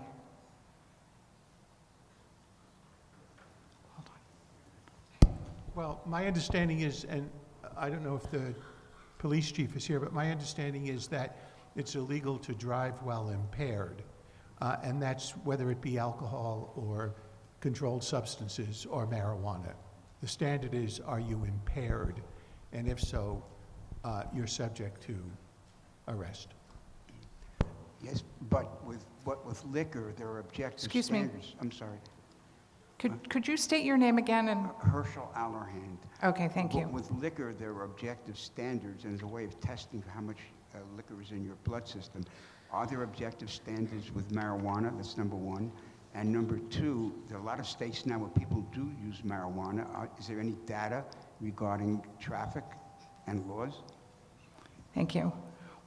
We're getting a little far afield here. If someone who wants to answer that, I'll let them, but we're really only talking about whether there should be a limitation on the number of establishments. So, way up in the back.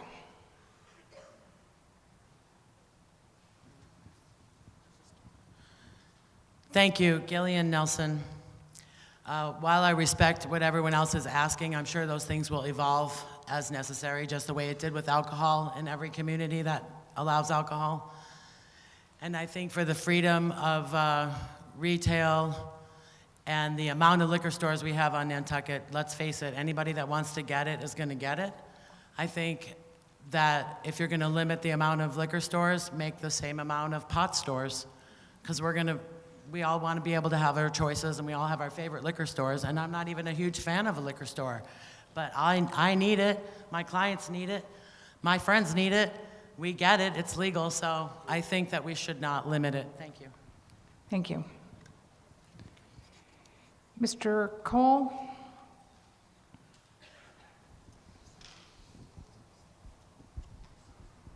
There's two issues here. Really, we're going to only vote on one license because the selectman has already given out one license. So that's only going to be one more license on Nantucket. They go by seasonal, year-round liquor license. We're lucky that it wasn't seasonal, else we'd be having 6 or 7. I'm against the limitation because it does free will, but there's another issue here, substances.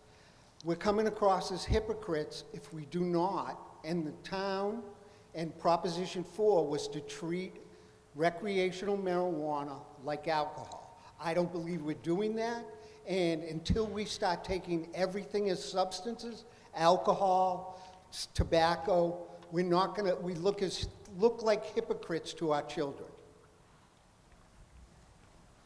Yes, the gentleman right there. Hi, Seth Engelborg. I just want to make a clarification here. Nowhere in the article are we limiting the number of recreational dispensaries to 2. We're limiting it to 20% of the year-round in-facility liquor establishments. That number could change over time. It could increase, it could decrease. We're saying right now it's going to be 2, but we all know that we're in a period of growth for the town. If many more liquor establishments get established, that's going to increase the number of recreational marijuana facilities that are established as well. So it's not 2 in perpetuity. And also, we can always come back to this article and say, we don't agree with 20% anymore. But if we don't make any limitation, we're just going to allow competition in the market. And is that beneficial for the town or not? I'll leave that for you to decide. Thank you. Yes. 3 Diana Beach Road. I'd like to support Dr. Lepre in this. We have a number of drinking establishments and a large number of liquor stores. We know we have a huge alcohol problem on Nantucket. Now we're going to jump into this marijuana thing. And I think we need to limit it. What kind of a community do we want to live in? What kind of community do we want to raise our kids in?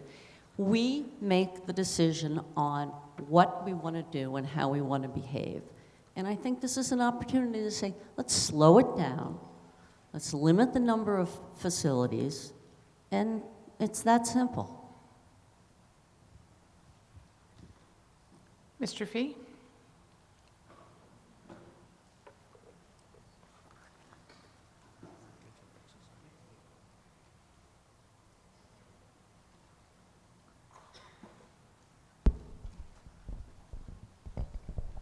Hello? Oh, there we go.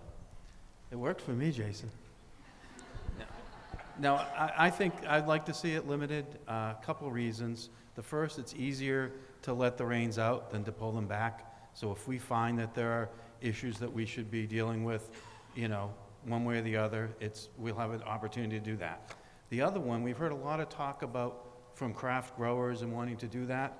The state rules aren't out on that. We'd like to work on that. We'd like to come with, with zoning, like Andrew talked about, to, help that industry. But if we don't limit it, if we let it rip, then I think you guys are going to just get run right over. So I think from a protection, I think we should be thinking about this as a way to keep this industry local. I think that it'd be great if we could keep as many jobs and as much money on Nantucket from this as opposed to going off on the boat. So I just think right now, in my mind, this is a local issue. Let's go slow. Let's work out the craft co-ops and help those, help that nascent industry and move from there. Thank you. Thank you. Yes, up in the back. Hi, Carl Linval here. To remark on Mr. Fee's comment, my understanding is that the boat crosses federal waters, so that any products that are grown here are the products that are going to be here. It's not going to be shipped from off island. Correct me if I'm wrong on that. But my next comment I want to get into is that the free market here will limit how many marijuana stores are on the island. We are really restrictive on zoning, and it's not economically viable for people to come to Nantucket and spend $3 million on a location and go through the arduous application process and open up a store. I don't think this will be a California land grab. I think that this is going to be a slow, steady process, and we still have Board of Selectmen that need to approve the licenses. So I would vote that free market on Nantucket is good. It'll keep prices down, and if there are establishments that aren't great, it'll help weed them out. Thank you. Thank you. Yes, the woman up here in the, yeah. Usually a bit of a train wreck when I get a microphone. Just ask the select board. My name is Karen Werner. I'm associated with no one. Well, that's not really true. Okay. There's no conflict of interest. I'm with him, and I agree that the free market's going to take care of this. When you talk about how much it costs to get into this, if five establishments want to do it, let them do it. If you look at Seattle, if you look at Washington State and Colorado, and I've brought this up before in front of the select board and in the different meetings, you're not going to see crazy things happening with people driving around versus alcohol. It's less of a panic with, I guess I said it with the select board. It's not going to be the wild, wild west that you all think. It's not going to be that. And there is a huge stigma. There's a lot of people who don't want to talk about this, and it's very unfortunate because, as has brought up before, opioid crisis goes down when marijuana is available. There's a lot of things that are really good about this, and one of the things that happens, and it's been going on for 100 years here, is the fear around marijuana. Oh my goodness. I'm in favor of as many people want to come in here and do it as possible because it's not financially viable. The market is going to take care of it. And the other thing I'm going to say about kids getting a hold of product, it is the responsibility of their parents. It is the responsibility of parents to take care of that when it comes to alcohol or any other kind of drug. And this is in that category. Parents, we need to be responsible. I'm not in favor. Yes, up in the back. Thank you for everyone after me. I'd like to say that if we let alcohol lead the way, that's probably not a great choice for our town, given the problems that we have. Marijuana is a completely different substance, although both do alter the state. I agree with the woman that just spoke. There's a great difference, and I think Dr. Lepre knows this as well. Being a doctor, there are two different situations going on, but altering your state is altering your state. And I think that it's important for the free market to unfold as it will, and it is expensive. So let them have at it and give it a good shot. But let's not base everything on how many alcohol stores there might be to how many pot stores there should be. Thank you. Mr. Sanders?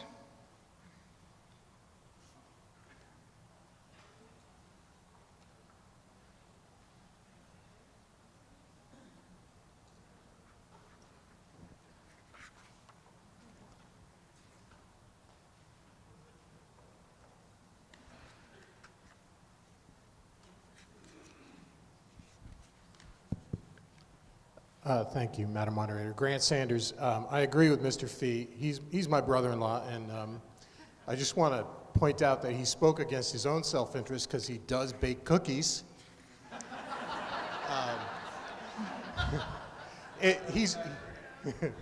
But he is right. It's easier to let the reins out than it is to pull in. And I also just want to point out that, you know, the free market is a good thing, but it hasn't necessarily been great for this island always, okay? Sometimes we do need to regulate things, and sometimes we do need to go slow. So I'm in favor of this article. Thank you. Thank you. Mr. Martin?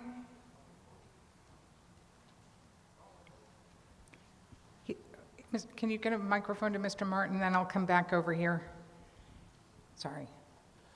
I think that one of the things you have to keep in consideration is that, yes, it's a very expensive business to get into, and that means that big business is poised to be able to get into it and lock out all the little people. If we allow unlimited, and I'd love clarification from town council on this, I believe this either gives us unlimited or limits us to 2 at this point.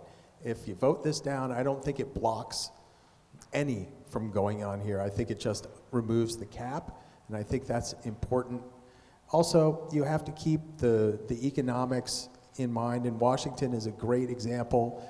In Washington, they allowed basically unlimited, and a lot of them opened, and what they're finding now is that they're awash because they're growing too much, there's too much available, and they have nothing to do with it. So the price of marijuana has dropped from, like, I think $400 an ounce to less than $100 an ounce. While that's great for the patients, what that does is it makes for somewhat desperate growers.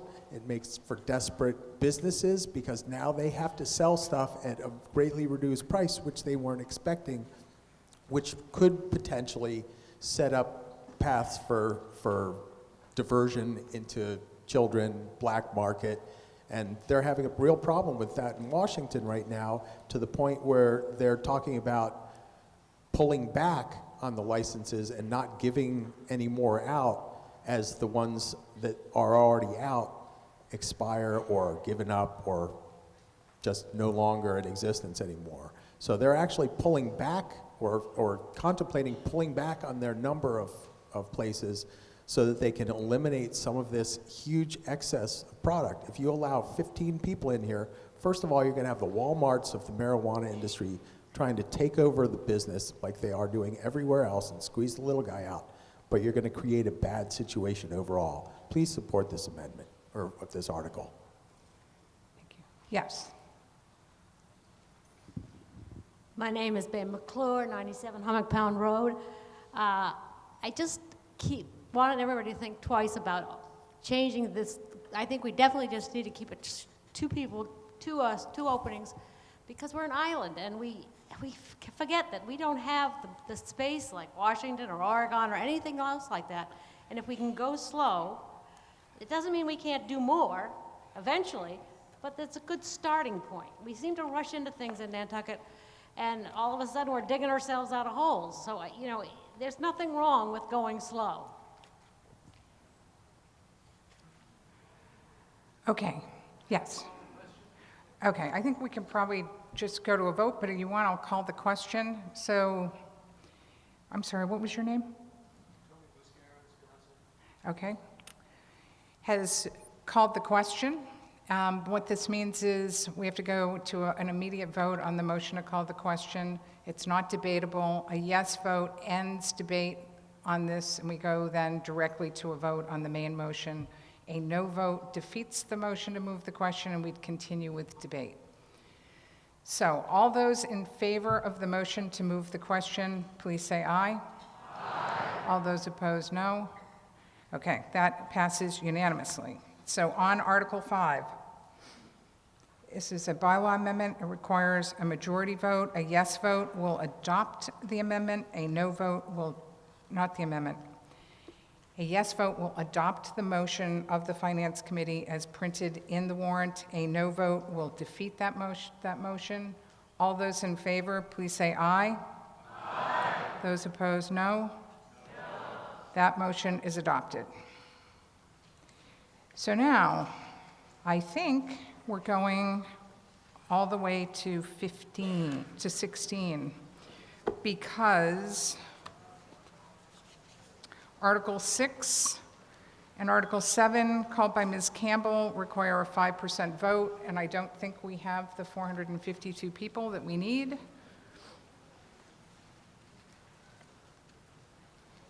Article 9 wasn't, yes? Point of order?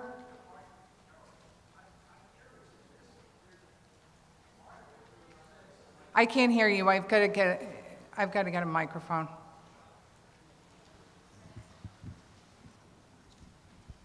I believe this is supposed to be on the ballot November 6th.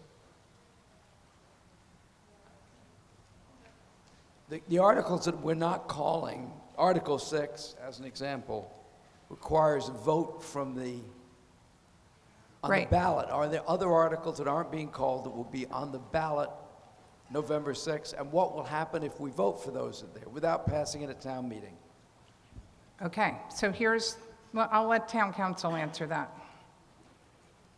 We can't act on something that we don't have a quorum for. So until we get 452 people here, we can't act on any of these that require a 5% quorum. Madam Moderator, if you don't achieve the 5% quorum, town meeting would be unable to act on Articles 6 and 7. But both of those articles are the subject of a debt exclusion at the November 6th state election. So obviously the ballot question can proceed, and if the voters approve the debt exclusion for Articles 6 and 7, that approval for the debt exclusion would remain in effect, and at the April annual town meeting, these articles could come back for approval by a 2/3 vote. And if that happens, you would then have both your ballot question in place from the November election and the town meeting vote at the April annual town meeting. Okay. So Articles 6 and 7, which were called, we'll have to come back to when we reach 5%. Articles 8 and 9 were not called. Article 10 was called by Mr. DaCosta. Now, that does not have a positive motion, Mr. DaCosta? Is that all you want to do? Okay, so how about this? We'll kind of deviate from our normal procedure, and we'll have a negative motion. I will recognize Mr. Maury for the purpose of making the Finance Committee motion, which is move to take no action. Is there a second? Okay, so that motion has been made and seconded. So now, Mr. DaCosta. Madam Moderator, my name is Bob DaCosta. Most of you know me in the room. I'm a commercial fisherman, charter boat captain. I understand, I've talked to Sheila, Lucy, about why this article has no action on it. The town pier has been in terrible shape for quite a few years. Storm after storm has destroyed it, and they're finally going to design a new facility there that will hopefully be able to take the winter storms. I just hope, and I want to make it a public appeal to the Board of Selectmen and the Finance Committee to make this a priority for the next year. We just appropriated $21 million to the airport without even a question, but we can't come up with a couple $1 million to fix the town pier. This town has no waterfront facilities compared to what other waterfront communities have. We have one pier. We have no commercial pier for loading and unloading. We have no fuel docks. Nobody enforces the Chapter 91 licenses on any of the facilities on the waterfront. It's ridiculous. It's time we start making the waterfront a priority for this town. That's my comment, Madam Chairman. Thank you. Chairperson.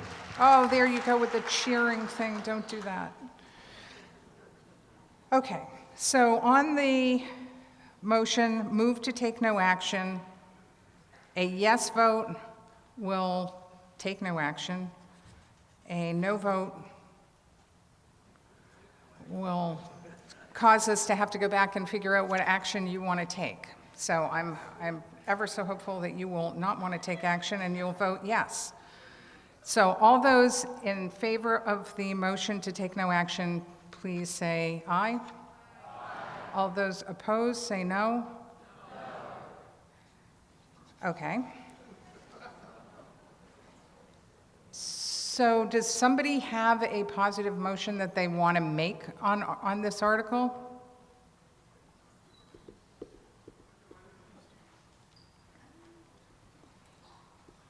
Because I don't have money to appropriate, I don't have anything here. So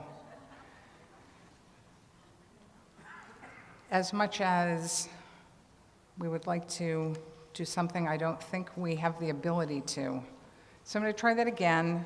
A yes vote will take no action on Article 10. A no vote will not adopt that motion. We'll have to figure out something else to do with it. So all those in favor of the motion to take no action, please say aye. Aye. Those opposed, no. Okay, that motion is adopted. Thank you. Yes, is there a point of order, Ms. Soda? 7 kind of fast. And I understand what town council said, because I'm here, that when I vote in the voting booth, it still has to go to town meeting. Is that going to be clear to the people voting in November that this doesn't make it hard and fast and that we still have to go to a town meeting vote? Will it say that on the ballot? It probably won't say that on the ballot. I'm guessing the ballot's probably at the printer already. The ballot's printed.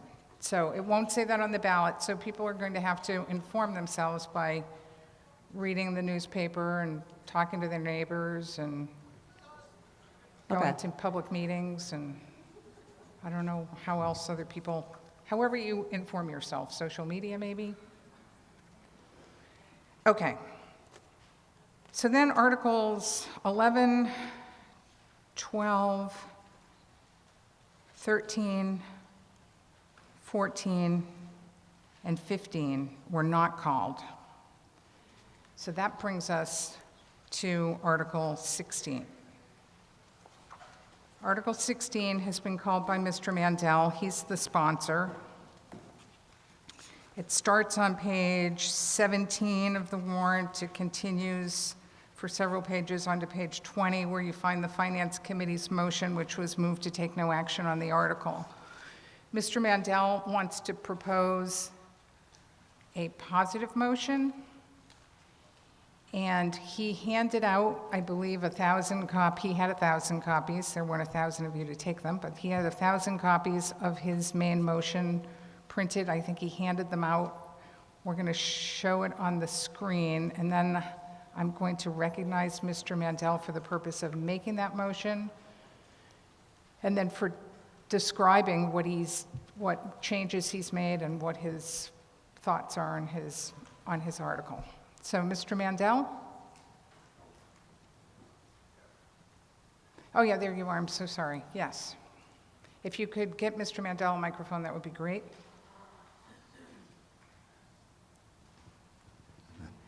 Thank you, Madam Moderator. So is this is your motion as printed on the handout that you passed out? It's a 2-page handout? Yes, Madam Moderator. Okay. Okay. And do you have other copies of it there in case someone wants one? I have several here, but most of them are still outside. Okay. If there's anyone who feels that they want to get a copy, I can have someone bring them in, or you can go out and get one. Okay, so is that your motion as printed on your handout? That is the motion, yes. Okay. Is there a second? Motion made and seconded. Mr. Mandel. Thank you, Madam Moderator. When I submitted this article, I didn't have the benefit of the town council helping me before the warrant was printed. After it was printed, I got some very good comments and suggestions, and that's why we're revising this version. We're seeking to regulate the commercial use, sale, and distribution of certain single-use petroleum-based plastic products. Plant-based plastics are exempt. It's not just a feel-good article. It's going to help reduce the exposure of our single-source aquifer and groundwater from the effects these plastics pose. It can extend the life of the landfill. It'll be better for our health and safety. We seek no appropriation of funds from the town, and it could increase the town's share of the net recyclable credit income. The bylaw only addresses petroleum-based plastics, straws, drink stirrers, flexible plastic, six-pack yolks, entanglement issues, cups, lids, plates, utensils, single-serve water containers of 1 liter or less, and non-recyclable coffee pods. You'll notice that the Nantucket Land Council suggests a yes vote, and the Clean Team indicated to me that they like this article as well. The shelves of the grocery store are not going to be bare, and it shouldn't be hurt. We can't be afraid of supposed unintended consequences because we're dealing with health and safety issues, and those are the intended consequences. There are sustainable, inexpensive, biodegradable alternatives for each item. Water bottles have been recently tested. They're a potential health hazard due to microplastics in the water. We don't yet know the long-term effects on humans, but we do know the health hazard for land and marine animals. There are safe, convenient alternatives to these single-use bottles. Reusable water bottles are safer. Our water company provides safe, clean water. It's tested often. Water coolers can be used on job sites. There's a local company providing filtered water. And there are water bottle filling stations in convenient locations in town and other places on the island. We need to stop blaming ourselves for our plastic crisis and demand a better system from these manufacturers and distributors. They profit while making us responsible for the high cost and responsibility of trying to dispose of their products. To say something's going to cost a little more, really? How much more is a 2-cent sustainable straw or a 10-cent utensil that's compostable? Some stores on Nantucket are already using these safe products, and their prices haven't gone up. Some folks have said the enforcement provision's not good enough, but the bylaw does not seek to create a plastic police patrol. It's meant to be monitored like several other passively enforced regulations, such as the noise regulation and the nighttime light regulation. A complaint could be made, the town administration would determine how to respond. More important items would take precedent. There's no additional hires required and no overtime. Warnings and social pressure ought to be enough. The enforcement language and much of the rest of the article is taken from bylaws in 4 towns where it's already been approved by the Attorney General. And those towns have expressed no issues to me about their enforcement efforts. There are going to be companies and people who try to circumvent this bylaw. They might hold convenience and profit above the health and safety of our groundwater and aquifer, but we're smarter now. We know these products only degrade into smaller pieces of plastic and they threaten the aquifer. It's ending up in the food and bottled water.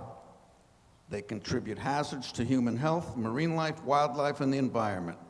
The Clean Team picks up hundreds of pounds of plastic, cigarette butts, and other debris from the beaches, roads, and bike paths. And then we pay to ship the bales of plastic off island. And then we pay a recycling facility to take them. Commercially compostable plastics can't be composted in our backyard compost bags. So we pay to ship those off island too. There are plant-based plastics that are completely biodegradable and easy compostable. We should try to require the manufacturers and the distributors to use them. There are better choices. 4 Massachusetts towns have already banned single-use plastic bottles. Seattle has ordinances dealing with these. We should join these other environmentally minded communities. You know, we've been trying to get a handle on the plastic issues for the last 28 years. There are provisions in the town code that were meant to protect us from the damages that these petroleum-based plastics impose. This bylaw is necessary because it strengthens existing provisions while shifting the responsibility to manufacturers and distributors. It helps clear up conflicting statements and practices. For example, we're still seeing plastic bags being used for produce and corn, while there are small paper bags available. We need to move the health and safety of our island's groundwater and environment beyond the fear of being challenged. This bylaw is a step in that direction. We ought to honor the island and care for it. So I'm asking you to please vote for this article. Thank you. So, on Mr. Mandel's motion, yes, Mr. Sanders.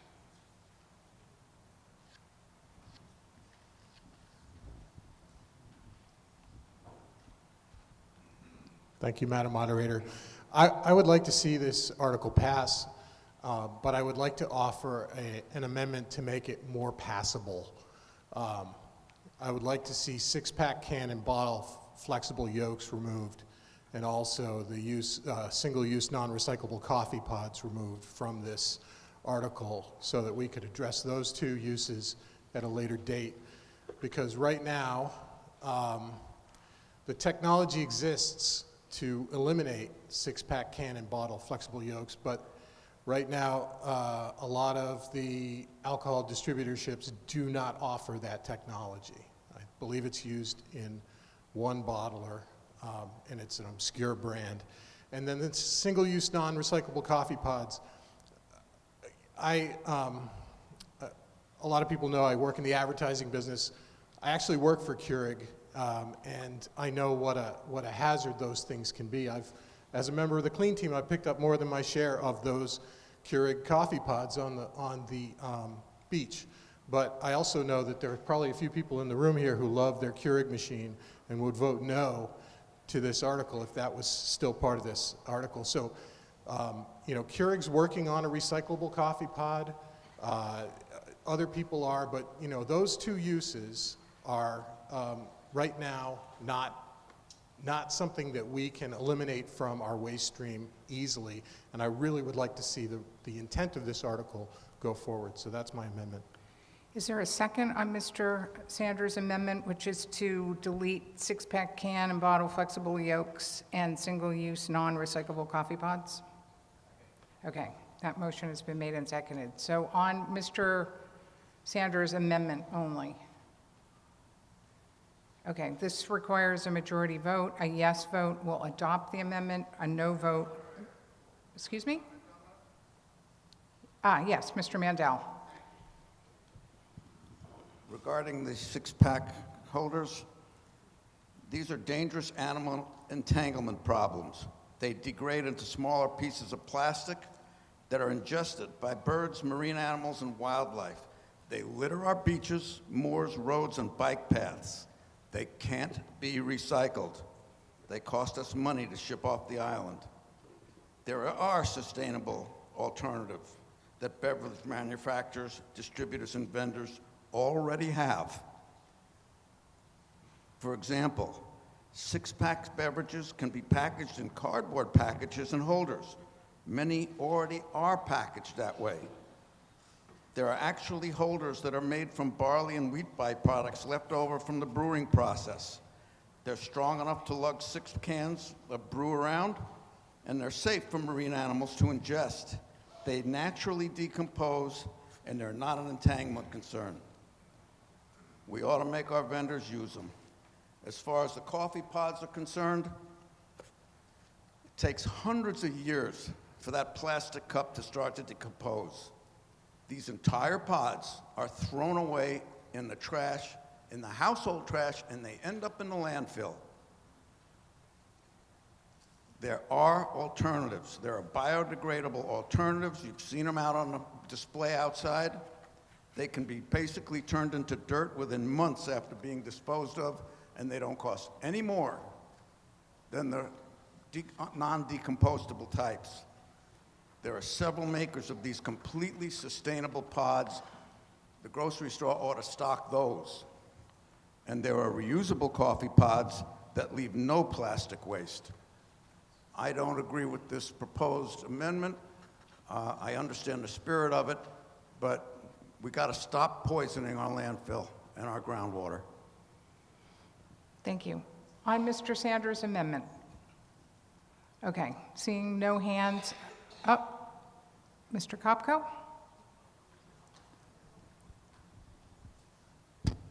Thank you, Madam Moderator.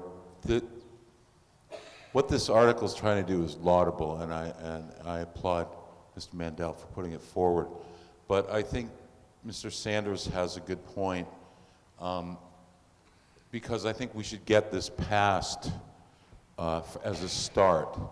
But the fact of the matter is that the industry just hasn't caught up to this yet. And an argument could be made that by passing laws like this, we are forcing the industry to catch up.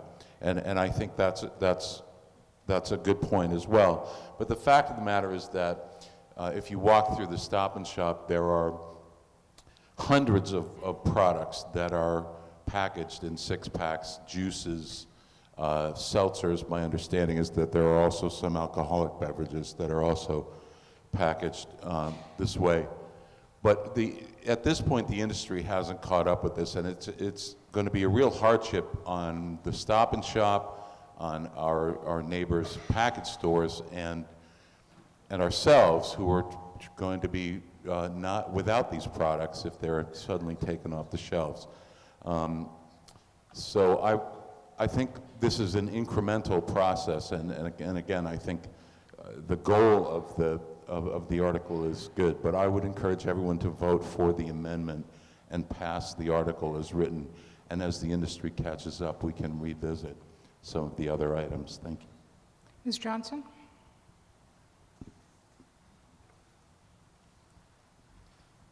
Thank you, Madam Moderator.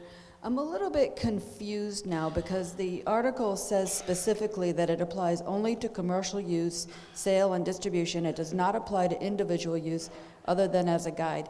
So on the one hand, we're saying these are for like restaurants and their to-go stuff and other commercial uses, but then we're talking about the Stop and Shop and where we shop. So I don't know how many restaurants use Keurig machines to issue their coffee, but the coffee pods are mostly individual use. Can somebody clarify, like, where's the line drawn? I believe the sale by the Stop and Shop of these products would be banned by this article. If you went and got them somewhere else on one of your off-island forays or something and brought them back, there'd be nothing to stop you from using them. If you happen to already have them in your home, there'd be nothing to stop you from using them, but I believe the stores would be prohibited from selling them. Okay, so, is there someone who wishes to be, yep, Ms. Soto? So 3 Diana Beach Road. I'm not in favor of this amendment. Before I spoke about slowing things down, we've waited too long to take care of the environment. Let's move it ahead. It might be a little inconvenient, might cost us some more money, but I applaud Mr. Mandel for this article, and forget the amendment, and let's just move on. Okay. So on the amendment, up in the back? Yep. Hi, Terry Diane. I own a takeout restaurant, and I use compostable plastic, plant-based. Everyone who has a takeout restaurant has to. But you're saying that we have to pay to send our compostable products off island. So there is no other option for me to put a takeout coffee in a cup that's going to last longer than getting it to your job site. So that doesn't work. And if you're banning these items from Stop and Shop, I don't know of any compostable product that's available in a retail outlet, not a wholesale outlet. You can't now buy Solo cups from the Stop and Shop, and I get that. But if you're having a large party and you have no option except to use glassware because you can't buy compostable plastics, then you just don't have the option. The industry hasn't caught up with what we want it to do yet. It's getting there, it's close. Costs are gonna go up, and you're not gonna be happy that people are gonna go off island, they're gonna go over to Costco, and they're gonna buy the red Solo cups, and we're still gonna have to pay to ship them off island. But we're moving money away from Nantucket because we're sending the need for those products away from us. And that's what I have to say. Thank you. Thank you. So on Mr. Sanders' amendment, okay, so a yes vote will adopt the amendment, a no vote will defeat the amendment, requires a majority vote. All those in favor say aye. Aye. Those opposed, no. Okay, so we're going to do a hand count on Mr. Sanders' amendment. All those in favor of Mr. Sanders' amendment, please raise your hand and keep your hands raised till the tellers have had an opportunity to count your vote.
Okay, all those opposed to Mr. Sanders' amendment, please raise your hand and keep your hands raised till the tellers have counted your vote.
Okay, on Mr. Sanders' amendment, yes 92, no 190.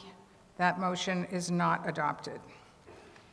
So now back on Mr. Mandel's main motion, as printed on his handout. Seeing no hands, I think we can go right to up. Yes? No grumbling.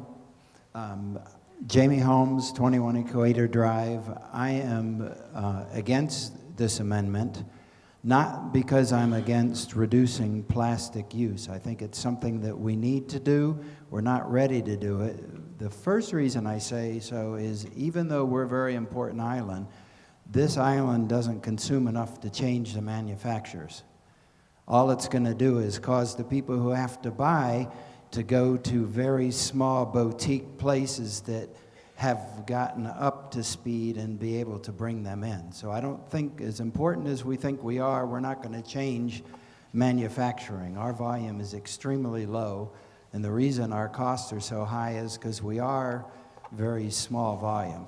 The other thing is, I run a hotel on the island, and we've addressed this. We've gotten rid of our plastic straws.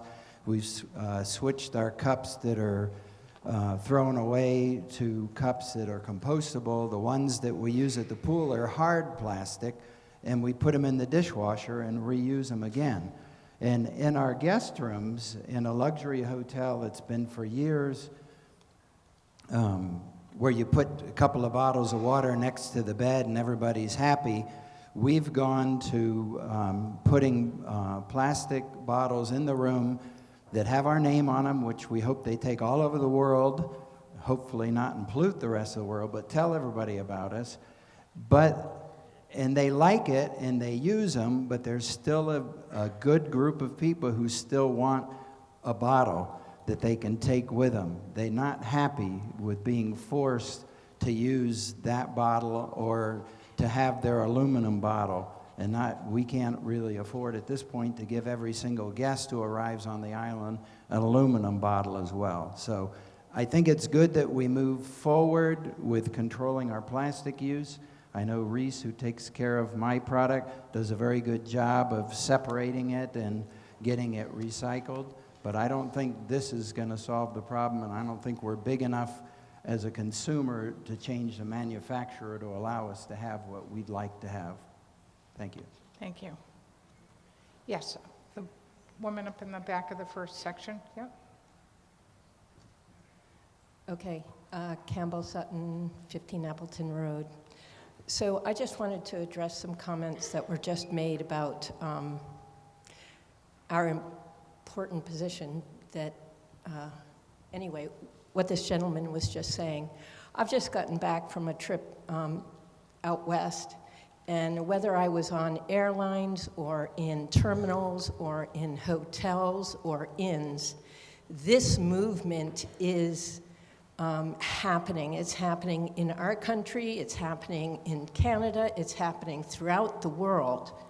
And so all this, I see this as just a yes, us too, versus, yeah, we're leading the pack. I think that even when I went to Dunkin' Donuts to get an iced coffee in their recyclable or vegetable-based coffee cups, they don't even give you a straw anymore.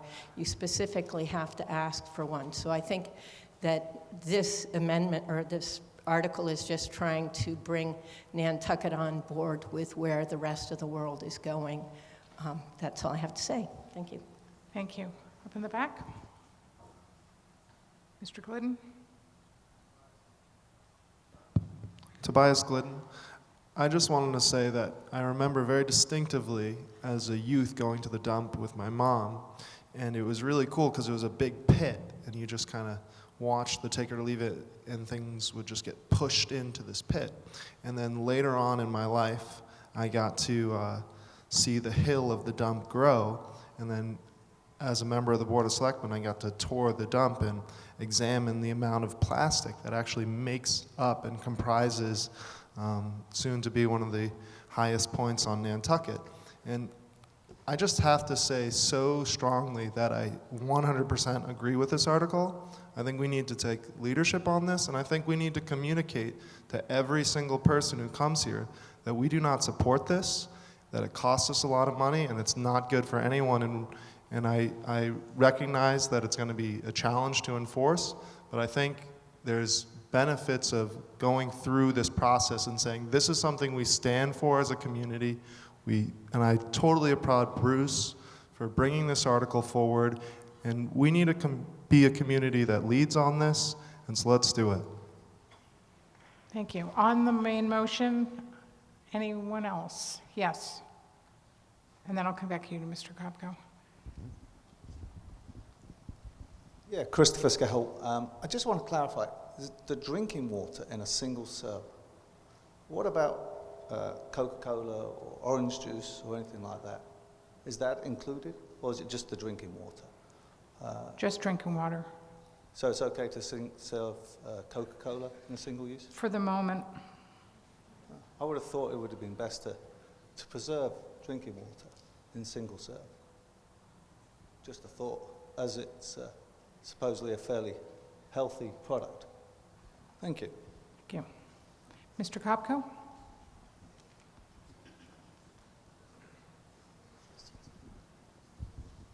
Thank you, Madam Moderator.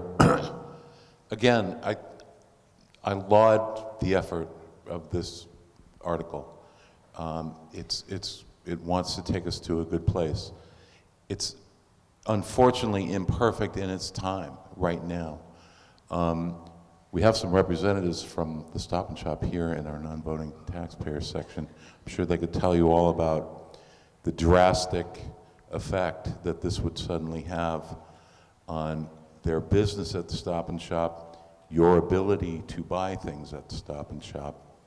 Another unintended consequence that I wonder if we've talked about is there are many, many businesses on the island, including the business that I work in, that have stock of plastic. I use recyclable plastic cups in my business and try to recycle them all.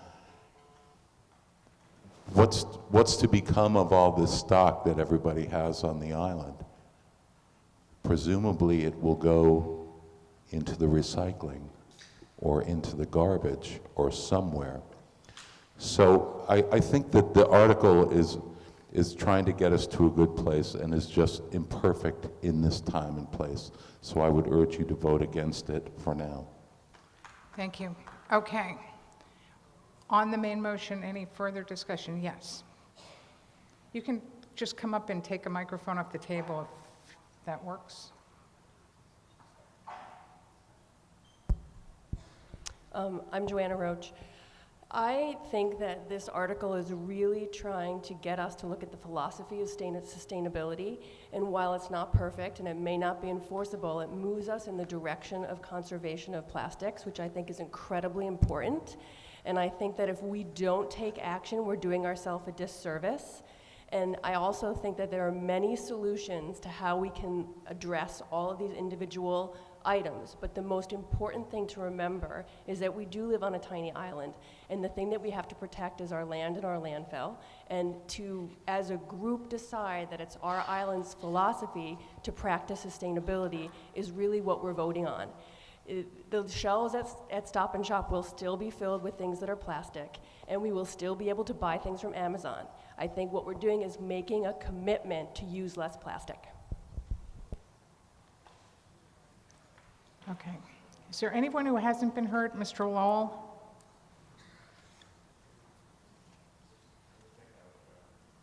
I didn't think I was going to speak on this, but I'm going to have to now.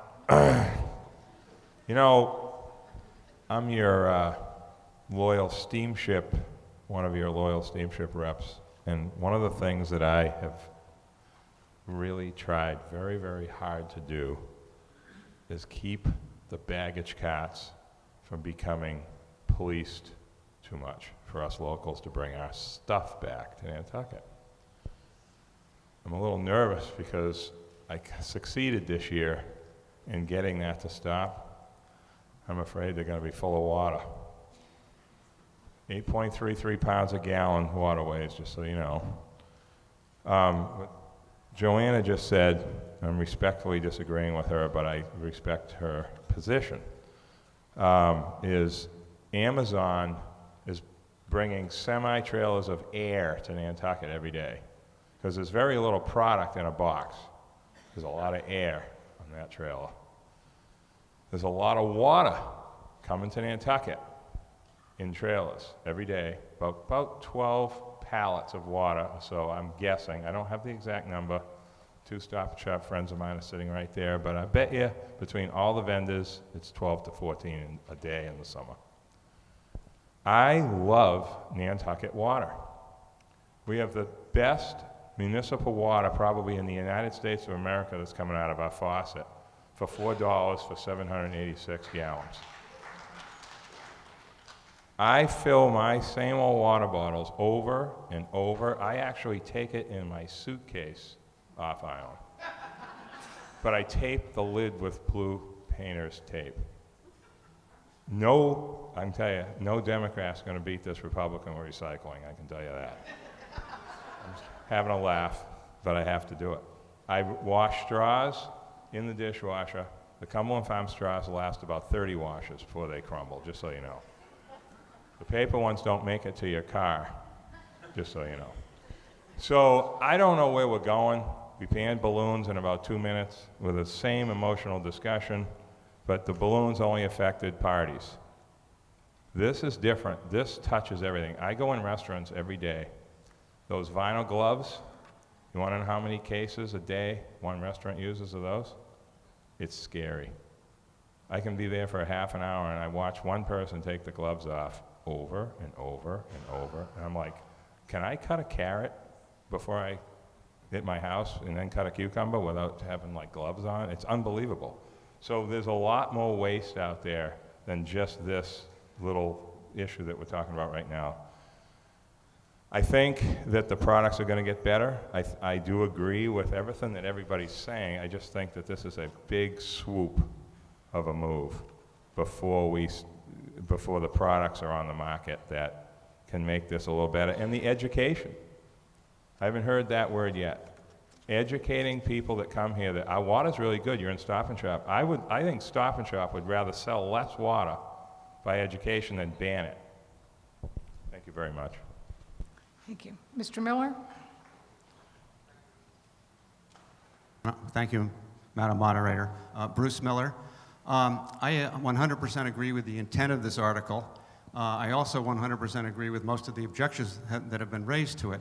I think my own issues could be overcome if we delay the implementation somewhat. I think it really is unfair to businesses to expect them to be able to adapt to this by June 1st of 2019. I think Mr. Kopko's point about inventories of product is a very good one. I think there's probably some unintended consequences in here somewhere that we're going to discover. And I think if we make the implementation a year later, we'd have an opportunity to kind of digest it, get additional feedback from the people who are going to be most impacted, and fine-tune it as we go along. And at the same time, make the statement we want to make tonight, which is that we're committed to this. So I'm going to propose an amendment, sorry to say, that we change the implementation date to June 1st of 2020. Thank you. Is there a second to that motion? Okay, that motion has been made and seconded. On Mr. Miller's amendment, any discussion? Okay, a yes vote will adopt the amendment. A no vote will defeat the amendment. All those in favor, please say aye. Those opposed, no. That motion is adopted. Okay, so on Mr. Mandel's motion as amended by Mr. Miller, any further discussion? Seeing none, we're going to go to a vote. A yes vote will adopt this motion as amended, and no vote will defeat it. All those in favor, please say aye. Those opposed, no. No. That motion is adopted by a majority voice vote.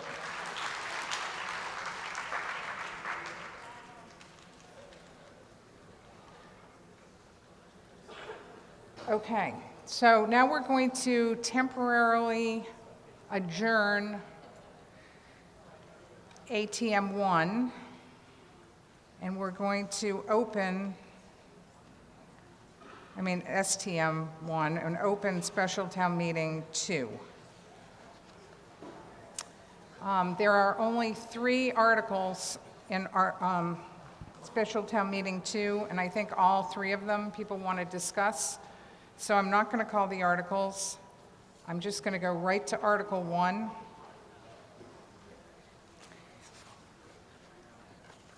Article 1 appears on page 21 of the warrant. The Finance Committee motion was to be provided at town meeting. That motion is to adopt and looks as follows. Move that Chapter 67 Coastal Properties Owned by Town, Management of Section 1, Management of Coastal Properties Owned by the Town, subsection E, be amended as follows. coastal land leasing or licensing. Leasing or licensing of any town-owned coastal land to a non-governmental body for erosion control protection purposes shall be subject to approval by vote at an annual or special town meeting. I'm going to recognize Mr. Maury, Vice Chair of the Finance Committee, for the purpose of making that motion. Is there a second? That motion is made and seconded.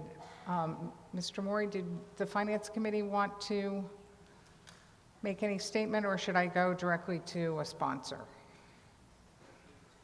Okay. Is there anyone here who wants to speak in favor of this motion? Yes. Thank you, Madam Moderator. My name is, for the record, is Burton Balkine. A lot of you might know me as Spruce. For you who do not know me, I love our Nantucket beaches. I spend a lot of time there, and I was the lead petitioner in this article that was originally brought to town meeting in 2012 by Catherine Flanagan Stover and was passed at town meeting. And in 2013, there was an erosion control project that the one of our boards, or many of our boards, decided that it didn't need to go to town meeting, so they called it a private-public partnership. So that brought us to this amendment to that bylaw that we are trying to pass tonight. And it is just basically going to change, as you saw up on the board, just a few words to close this loophole that our boards found in this amendment. So thank you guys very much. Thank you.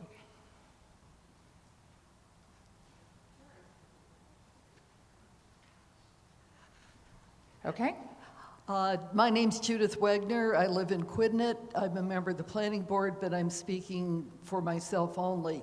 I strongly support this article for several reasons. I believe, as Spruce has said, it does confirm what was decided by the town in its wisdom back in 2012. And I think that when we're talking about rights to beaches that belong to all of us, we all have a responsibility to take care of them and to make judgments about them. I happen to be a lawyer, former law professor who's retired here, and I've studied this quite a lot. I think that there really are parts of the island, and I'm working on this, it's probably a 5-year project, to go through all the old deed records to determine where exactly the proprietors created spaces that were designated specifically for the benefit of the inhabitants of Nantucket. That's us. Not in some of these deeds, I can tell you, say, and not to be given to anybody individually, that they should be for the public. That's for us. I think, too, that as we all understand, I'm sure as you've read just in the last few days, how in peril our planet is with climate change, with rising seas. If you were here last winter as we were seeing the way the northeasters came crashing in, I used to live in North Carolina. I have friends there who've been affected by Hurricane Florence, and we're probably thinking of friends in Florida tonight. We have to be attentive to our beaches, and we have to be attentive to the science, which really says it's not wise to be putting in metal revetments or other kinds of revetments that will block the action of the beach refurbishment as it works its way through the natural cycle.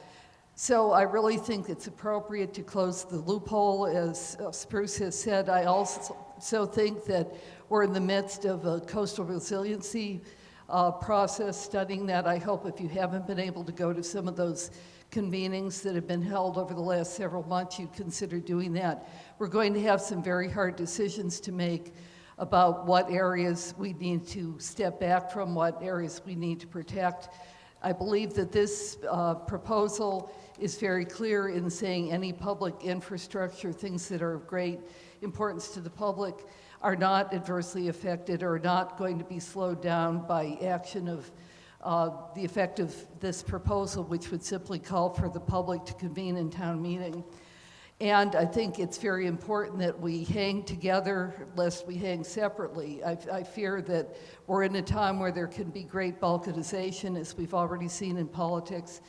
Neighbors may want to protect their own property, but that can often affect the fisheries, affect downdrift. Beaches can do things leading to serious effects for all of us in ways we don't anticipate. It may be at some future point, once we have a strong coastal resiliency game plan here, this would not be necessary. But in my strongest belief, I really urge you to vote yes on this article. Thank you.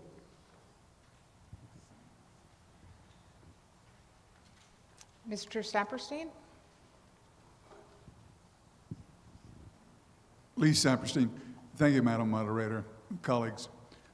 With apologies to those who are hoping to go home sooner, I would like to address some challenges and problems in the document or warrant as written. And to those who are proponents of this, I share your enthusiasm for Nantucket and its environment. What I don't like are messy environmental legislations that may cause more problems than they solve. I've been reading environmental regulation and writing it for the state of Pennsylvania, for county in Kentucky, for Nantucket, for over 40 years. I understand a little bit about how it works and what are the ingredients of good legislation. I've read chapters 66 and 67. They're messy, and this might just make it messier. Town owns coastal land. It's not well defined in 66, and it gets even worse when we ask, does this include the harbor? Not clear. Does it include the great ponds? Not clear. What about town-owned coastal land? Yeah, it probably includes Matacasham, Surfside, Cisco, Nantucket, Dionys, jetties. But what about all those little ways that go into the water? Hoyks Hollow Road, or Nantucket Road, or Massachusetts Avenue, or Pocomo Road. They are town-owned and they extend all the way to the water. They're 33 feet wide. Are they town-owned coastal land subject to this? It's not clear because it's not defined. What's a non-governmental body? Normally, NGOs, non-governmental organizations, refer to something like the Red Cross, and we've got half a dozen of them here in town, Land Bank, Conservation Foundation, so forth. Does it include a private citizen, non-governmental body? It's not clear. So as my time runs out, and I was going to tell you a few more things, which Madam Moderator, I hope I may, I'm proposing that we turn this over to a work group and come up with a thoughtful resolution that achieves the goals. Okay. Now, one thing that's missing from this is emergency. Some way there has to be a handling of an emergency. If we look to the south, we know that the weather can be brutal, and sometimes you have to deal with it quickly. And so,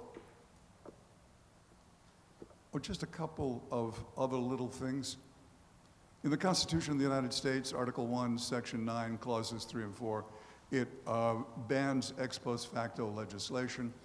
That, in environmental terms, means that if an action has started, it is deemed to proceed. It's called vested interest. The whole project in Sconset would be subject to a vested interest. All of that is, there's no rush. There really is no rush. Let's do it properly. And so, Madam Moderator, I'm going to suggest that we convene a work group comprised of all the people with interest in this, and open hearings, expert testimony, and come up with a better version of 66 and 67. Thank you. So you're making this motion, basically it's what's printed on the screen, move to ask the select board to convene a work group to review Correct. and revise, so basically a motion to refer to a committee. Yes. Okay. Is there a second? Motion is made and seconded. Thank you. Is there any discussion on this motion? Yes, the woman in the plaid shirt.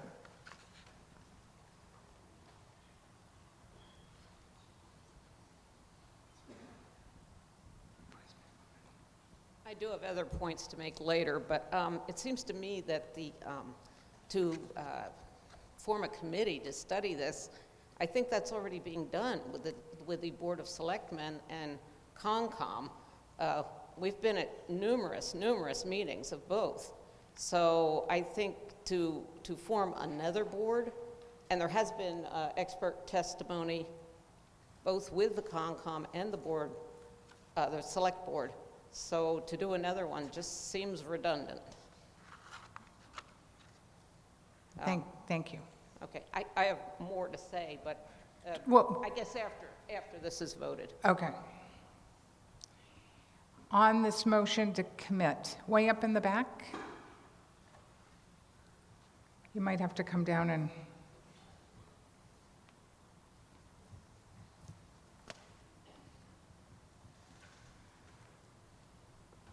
My name is Barbara Bund. I would like to point out that we have a project going on to create a coastal resiliency plan. It was formed by the town with the involvement of the Select Board, and it's supposed to look at the whole island and all of the coastal issues in light of emergencies like the one we had last winter and like the fact that we're going to face more problems. And it seems to me that what this is doing is basically saying, we can't fix one small problem, but we have to, and we have to ignore the coastal resiliency effort and have to go off and do something else. I'm kind of befuddled at what this is all about. It seems to me that what Spruce said when he introduced the article is that we have an article on the books. There has been some lack of exactly following it. So we want to make it clear that it should be followed, and then by all means, let's do the big picture. Let's get the coastal resiliency plan done, and then we'll all look at it and we'll see what we think about it, and we'll approve or we won't approve. But not to say you can't solve one smaller problem until you solve everything. Thank you. Thank you. Yes.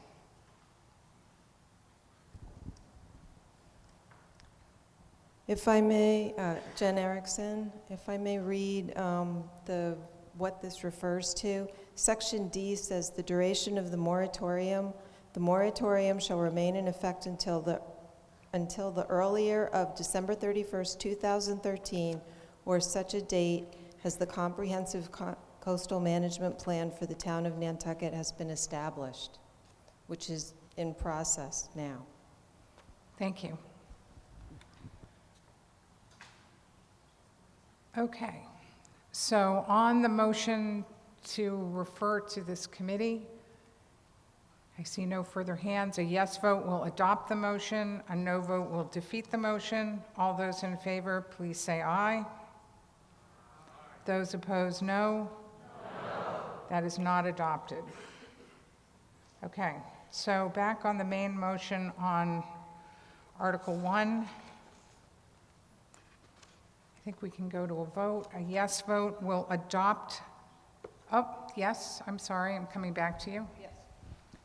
If you could state your name again for the record. Yes, Kyle Latchaw. And many people don't realize here that there was a memorandum of understanding that was signed in July of 2013 by the town and the SBPF. It was much lauded as a public and private partnership. And in this memo, it mentioned cooperation between the town and the SBPF numerous times. Matt Fee is probably the only one that remembers that, since he's the only selectman that's still serving. After this was, the memorandum was signed, there was a long, contentious battle and protracted litigation with Concom, and this was subsequently overridden by the state that allowed the SBF GO2 project to go forward. And frankly, a lot of people thought this was an embarrassment to Nantucket that we didn't know how to establish, or that we could not manage our own affairs. The state also said, and you can read this in the state override, and it's on the Concom website, geotubes can remain in place until an alternate access to Baxter Road can be provided. And that can be provided, and we're not there yet. Otherwise, all the homes up there are stranded. Unfortunately, this has become a political football. There was a wonderful Inky Mirror editorial last week where Marianne said, how can you decide in 15 minutes, or arguably more than that, what others have studied for months and months? And the perpetual misinformation that is flaming passions and ignoring the facts by the Save Our Beaches Coastal Conservancy. And as a sideline, this citizen article did not emerge until after the select board voted 4-1 to let this go on to COMCOM. It was clearly a target at Sconset. We didn't hear anything mentioned about Nantucket or other beaches. But most of all, why are we as voters trying to override what the selectmen have approved? Didn't we elect them, and didn't we select them? So to override this just feels like a slap in the face. And I urge that, and a dangerous precedent, that anytime we don't like what is passed, that we get together and do an article and then bring it up for town meeting. So don't let this happen, and let's not make this a precedent. Thanks. Thank you. Mr. Miller? Thank you, Madam Moderator. I'm Bruce Miller. I served on the select board at the time these negotiations went on. I just wanted to clarify a couple of things from a historical perspective. We didn't move ahead based on any loophole. We moved ahead because there was an emergency out in Sconset. The road was going to cave in, and we would have lost it, and the town would have incurred expenses probably in excess of $10 million to deal with it. And to suggest that we, at the time, we went looking for a loophole is a little bit insulting, because we didn't. With reference to the specific language of the public-private partnership, I think technically it's a valid point. However, we have to remember that the public-private partnership that we have in place now, the private part of it is paying everything. They have spent millions and millions of dollars to put that installation in. Baxter Road is still there. We're working on a longer-term plan. We negotiated easements, so in the event that the road caves in, there will be public access. And all of that's going to fall apart if this public-private partnership is allowed to fall by the wayside. If the town had no money to spend for any of the things that they did. So yes, it's a public-private partnership, but there wouldn't have been any initiative at all had the private parties not been there to provide the financing. So I think to the extent that we tie our hands on things like this, the next time there's a serious need, whether it be in Sconset or Nantucket or some other part of the island, I hope the selectmen will move ahead if there's an emergency, and I hope they will continue to enter into partnerships with private parties that are trying to accomplish things that are for the benefit of all of us. Thank you. Thank you. Yes? If you could stand, they'll bring you a microphone. I'm Georgia Raisman. I live in Sconset on the wrong side of Baxter Avenue. I would like to echo both what Bruce Miller said and the prior speaker. I think I have a general and specific objection to this article. Generally, I think it's not a good idea to take power away from the people that we have elected to exercise that power. We have select boards, we have zoning boards, we have the HTC, we have any number of boards that spend a huge amount of time and effort every week going over the scientific and the less scientific information that's provided to them. They do this at an enormous amount of time and effort. They spend any number of hours beyond their working hours doing this for our benefit. And to say that we're going to second guess them and we're going to decide that based on the fact that we love our beaches, which we all do, we're going to second guess what they did, especially second guess what they did 5 years ago because we know better, is just wrong. I think we can't, in the format of a town meeting with 2 minutes here and 3 minutes there, come to the same decisions that they've come to based on all of that time that they've spent and all of the effort that they've put into it. So I think it's wrong on a general level to try to take decision-making away from the people that we've previously handed it to. And on a specific level, I think I agree with Bruce and another prior speaker that the Beach Preservation Fund project is working. 5 years ago, we had an emergency. We could have had Baxter Road falling into the ocean, or if not falling, it couldn't have been accessible by the fire department or the police department. And this public-private partnership worked out a solution that has worked for 5 years. It's cost those guys millions of dollars. They have underwater monitoring. You can watch it on their website. You can see the fish going by, just to make sure that nothing is happening 50 feet out from the bluff. So it's working. Nobody's being damaged, nor upstream and downstream. They're pouring all sorts of sand in it. You can discuss what the sand issue is. But it's working, and it's not costing the town anything, and we're not losing tax revenue, and houses aren't falling into the ocean. So I don't see why we need to go and revisit this whole thing at this expense. Thank you. Thank you. Yeah, up in the back, Mr. Glidden. Tobias Glidden. I would like to point out a couple things, having served on the Board of Selectmen during that time. I'd like to agree with Bruce in the sense that it was an emergency at the time. We acted. But at the same time, I don't think the intent of this article is to hamper the public-private partnership that exists already. I would say that I don't think this article ties the hands of the Board of Selectmen. What it does is it provides a higher standard. And I think the reason why we have town meeting is because it forces everybody in the town. I don't think town meeting is trying to second guess any member of the town staff or our elected officials. What it does is it creates a very high standard where we all have to agree that this is something we want to do. I am strongly supportive of this article. I think it makes sense. It's a major decision whether or not we want to armor all of our beaches, and I think it should have to come to town meeting. So I'd urge you to vote for this article. Ms. Zoda? Oh, you're calling the question? I think we can just go to a vote. A yes vote on Article 1 will adopt the main motion as moved by the Finance Committee and printed on the screen.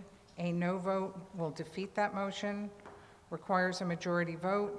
All those in favor, please say aye. Aye. Those opposed, no. No. Okay, we're going to do a hand count. All those in favor of the main motion on Article 1, please raise your hands and keep your hands raised till the tellers have had an opportunity to count your vote.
All those opposed to the main motion on Article 1, please raise your hands and keep your hands raised till the tellers have had an opportunity to count your vote.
Okay, yes 180, no 75. Article 1 is adopted.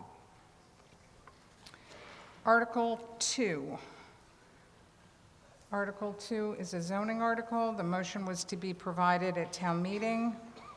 The motion from the planning board is moved that the zoning map of the town of Nantucket be amended by placing the following properties currently located in the limited use general 2 LUG 2 district in the residential 40 R40 district.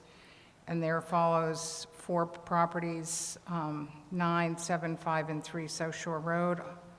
All is shown on a map entitled 2018 Special Town Meeting Warrant Article dated August 2018.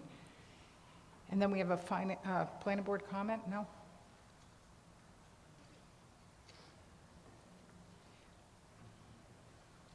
So the planning board comment, which I just want you to be able to read since it wasn't printed in the warrant, is as follows. Planning board comment.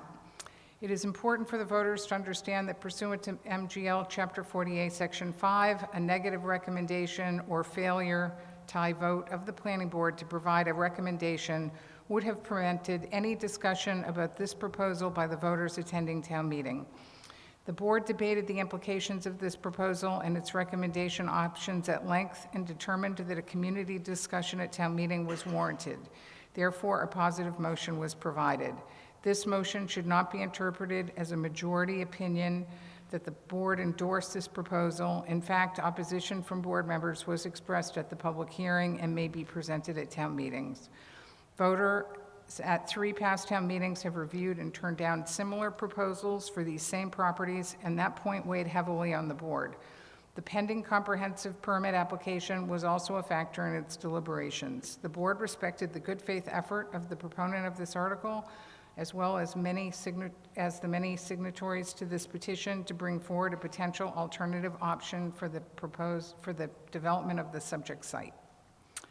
And the Finance Committee motion was to defer to the Planning Board motion. So I will recognize Mr. Rector, Chair of the Planning Board, for the purpose of making the motion, with a note that the comment is not part of the motion.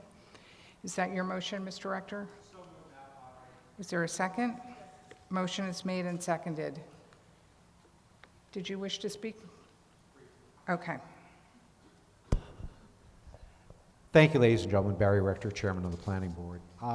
Just one thing I want to do before we get started. One of the things the board looked at, it's important for citizens to feel that there's a way for them to be able to bring their ideas forward to town meeting. I, for one, just want to say one thing. I want to congratulate them for having the fortitude to do such and vet it before the litmus test that is town meeting. On this article, the board took a fair amount of time to deliberate this article. There was a diversity of opinion and a lot of thoughts about this article. In the end, the majority of the board decided to carry this article forward to town meeting for a full-fledged discussion. Therefore, tonight you may have different board members speak with their own personal opinions tonight. Thank you for opening the door and allowing us to at least bring this forward.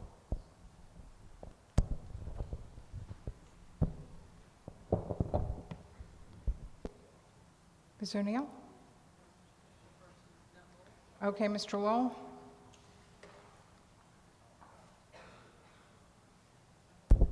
My favorite topic. Okay, well, thank you all, and Barry actually said exactly what I was thinking. This is good. We need to talk, have an education, discussion, conversation, whatever word you want to use, about the ramifications of decisions that get made here. We all have our personal feelings about our neighbors, about growth, about zoning, making, this board, a lot of people think we make dirt at meetings. New buildable land at regular meetings. They believe it. Some people actually believe that. We don't. Somebody voted in a 2/3 majority, not in this room, with the Legion back in the day, to get the zoning you see today. In 1972, it happened. A lot of the growth you see was already allowed, especially in the Hooper Farm Fairgrounds area. This subject parcel is a gigantic piece of property, plunked into Lug 2 in the sewer district.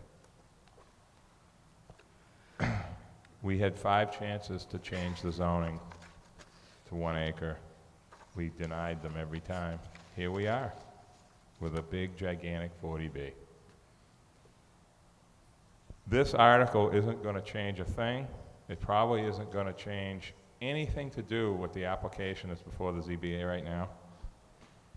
But I felt it was important, and so did our board members, that was to have this conversation with this body to discuss the ramifications of our occasional mistakes, in my opinion. We get blamed for just about everything down here at this board. Just about everything. Even the sewer break this winter was our fault on Facebook, on a couple of posts. And I don't go on Facebook, but I get the posts. So I'll give you an example, 106 Surfside. We had to vote to change the zoning, didn't we? Well, we have 2 1-acre houses, Let's a not lot have better than the crosstalk, original please. plan. Richmond, the original Richmond plan, got denied right here, April of 2015. Yes, it did, Cormac, and it was a lot less. It did. Okay. Well, it did. So, anyway, so I urge you all to support the article as a gesture to the owners, as goodwill to say, well, you know, if something happens down the road, you know, something could happen. And at least there's 1 acre in its place instead of 2 acre. That could bring a better outcome as possible. And that's really all I have to say. I commend Diane for taking the heat for the last 2 months, putting this article out there. Thank you. Thank you. Okay. Yeah, if you stand up, they'll bring you a microphone.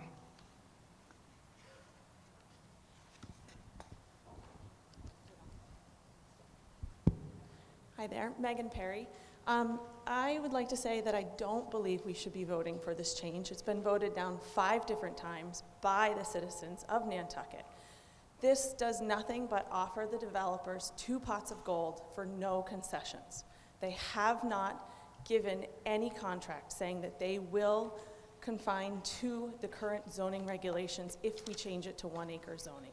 They've done nothing for goodwill. They're not allowing anybody on the property to do any kind of studies, and I think we should vote no. We've already voted no 5 times. Why do we need to see it again? Thank you. Thank you. Okay, on the motion? So this requires a 2/3 vote. A yes vote will adopt the motion. A no vote will defeat the motion. Mr. Bamber? I just wanted to say one thing. I don't know if people understand this. Right now, 80,000 square foot lot, 4% ground cover. That's 3,200 square feet they can cover. Remember, 3,200. You cut this into R40, it's 4,000 square feet, 10%. You're talking about 8,000 square foot ground cover against right now it's 3,200. Does everybody understand that? The zoning is 80,000 square foot zoning, it's 4% ground cover, that's 3,200 square feet. You cut this lot in 2, it automatically gives them, R40 isn't like LUG1 is that I thought, 7%, it's 10%. So when you cut it in 2, 40,000 square feet times 10% is 4,000. 2 4,000s make 8,000 ground cover against 3,200 what it is now. If we knew that people weren't going to go for the 40B, I think everybody would say, great, go ahead, let's change it to help out. But there's nothing saying they're not gonna. The landfill is already totally contaminated with everything out there. And I gave a lot of the people all the stuff on it. It's already done. In the shallow wells and even the deep wells, it's already totally got arsenic and everything. It's totally polluted and done. So what I'm saying is this.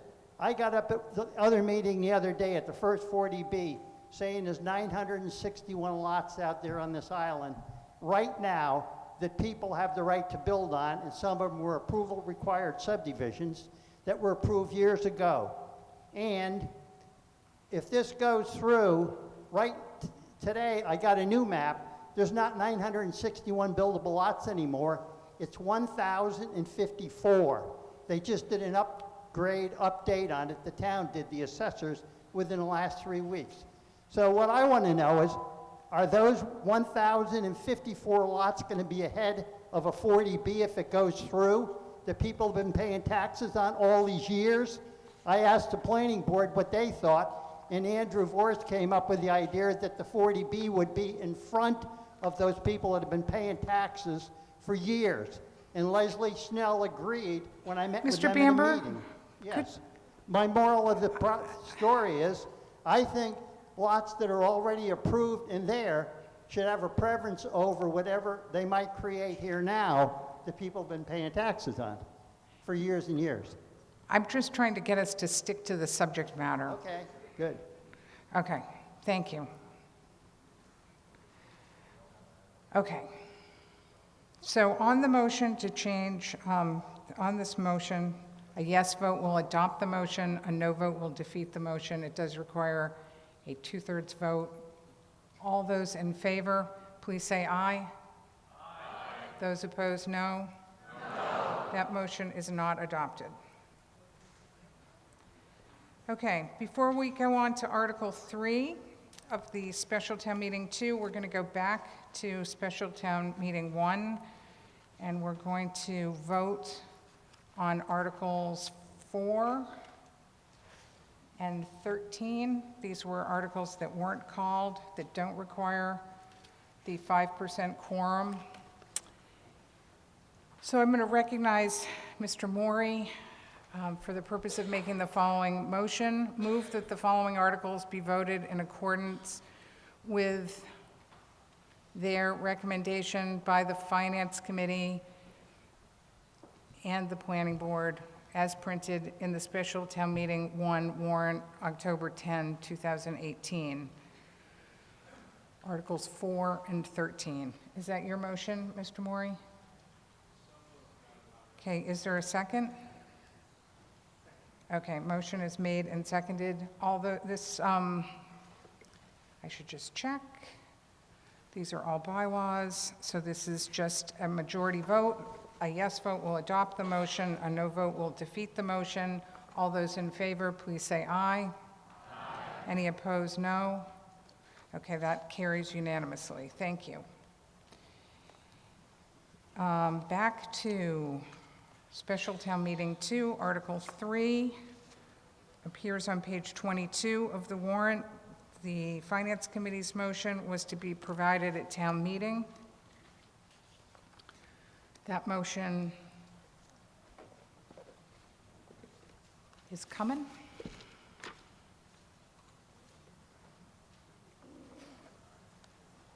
It's a motion not to adopt, not to keep you all in too much suspense. But there's a comment that I think you want to see, since it wasn't published in the warrant.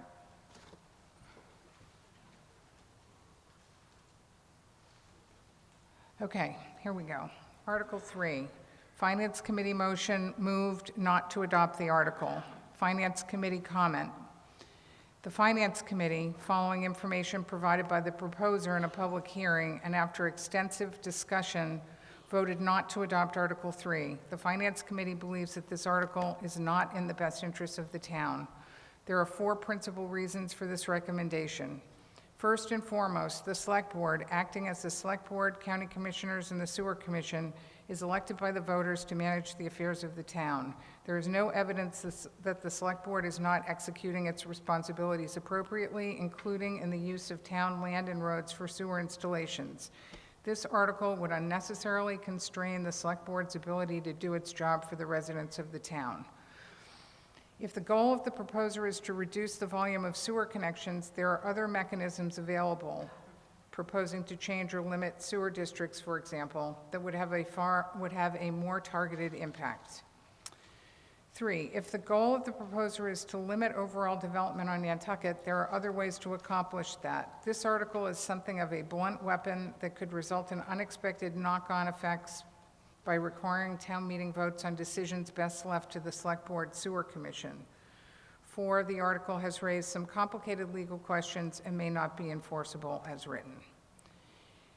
The proponent of the article, Mr. Tape, through his attorney, has presented a positive motion that they'd like to put before you. That motion is as follows. Move that the code of the town of Nantucket be hereby amended by addition of the following section set forth below as a new general bylaw, section 46-5, and further that to the extent necessary by reason of any disapproval by the Attorney General of the Commonwealth of any part of the bylaw section set forth below, the town's representatives in the General Court of the Commonwealth are hereby requested to introduce legislation in the General Court to carry out the provisions of the section below, it being the intent that the General Court may make changes as necessary therein to carry out fully the purposes of the section set forth below.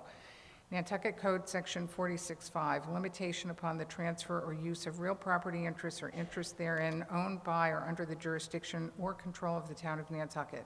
A, purpose. In view of the release and spill of approximately 3 million gallons of wastewater, more or less, from a sewer line during the winter of 2018, the purpose of this bylaw is to reduce the risk of future such releases and spills and to protect the Nantucket environment and the health, safety, and welfare of town residents. B, town meeting approval of real property transfers for non-governmental sewer use.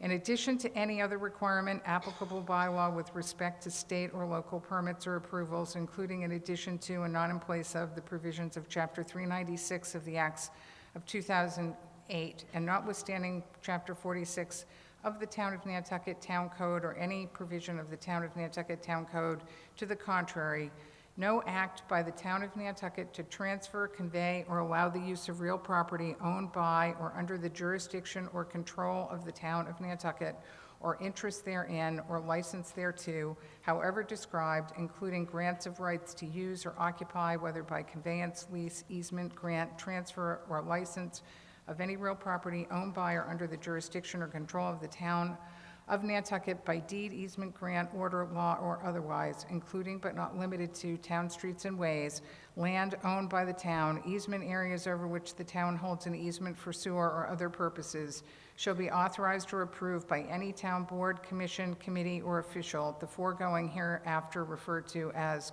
a, quote, real property transfer, end quote, to any private or non-governmental person or entity for the purpose of operating or maintaining any wastewater, sewer system, drain, main, or pumping station, whether gravity or force sewer mains, unless such real property transfer shall have first been authorized and approved by the voters by vote of town meeting of the Town of Nantucket. C, exemption. Nothing in the above limitation shall apply to or prevent any individual property owner from connecting, if otherwise permitted by law, to a Town of Nantucket owned and operated sewer system at the individual property owner's frontage abutting such Town of Nantucket owned and operated sewer system. Is that your motion, Mr. Drancis? Is Mr. Tafe here? Oh, there you are, Mr. Tafe. Is that your motion, Mr. Tafe?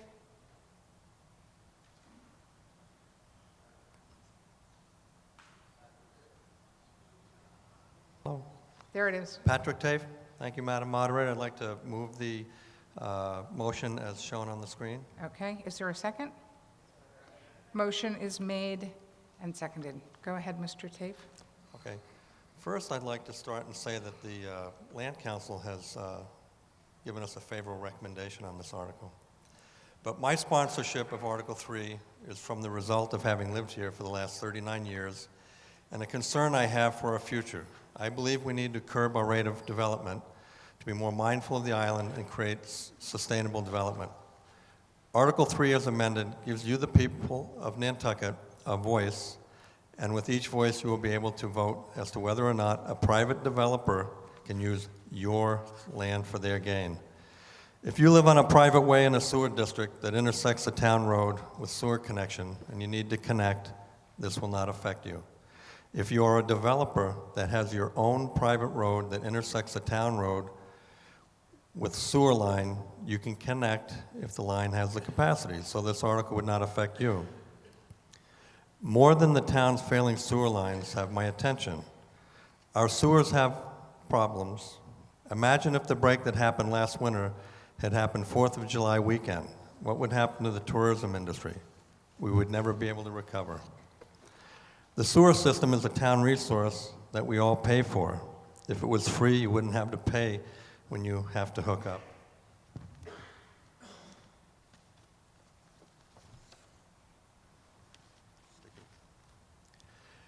The irresponsible overdevelopment is of great concern to me and should be to everyone here as well.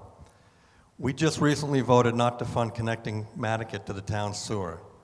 Had we not done that, imagine how many more buildable lots may have been created. Sewer, water, development, and cars are all connected.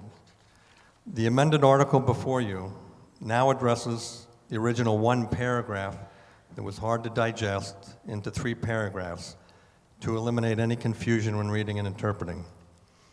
It addresses town council's opinion that there might be a conflict between state law and the article language.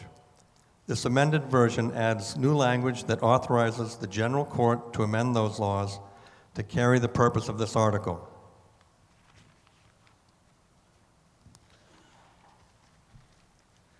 The Attorney General reviews all bylaws adopted by the voters. Don't let attorneys disagreeing tonight turn you away from voting for this. It is up to the Attorney General to determine the legality of it, as she does with every bylaw. It is never a waste of time to let the voters vote. There are only 2 voices that count, yours and the Attorney General, and it is time we, the people of Nantucket, are heard.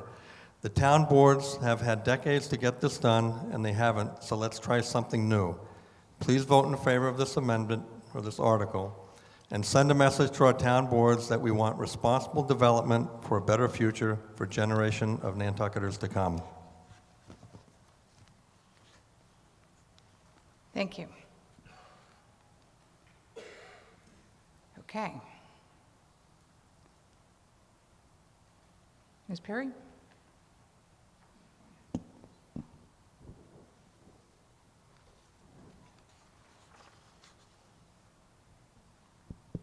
Megan Perry. I would like to second what Pat Tafe just said. I think this is a good article that we should vote for. It helps to encourage thoughtful, mindful, sustainable development for Nantucket. The sewer systems are ours. They belong to the people. We're the property owners. So why don't we get to have a say in what happens to them?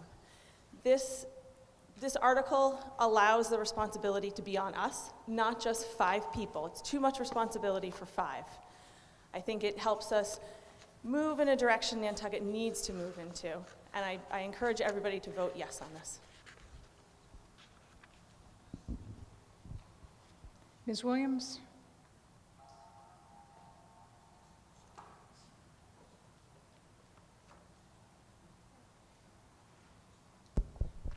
Well, I just couldn't go through a town meeting without jumping up. I don't agree with what's been said at all.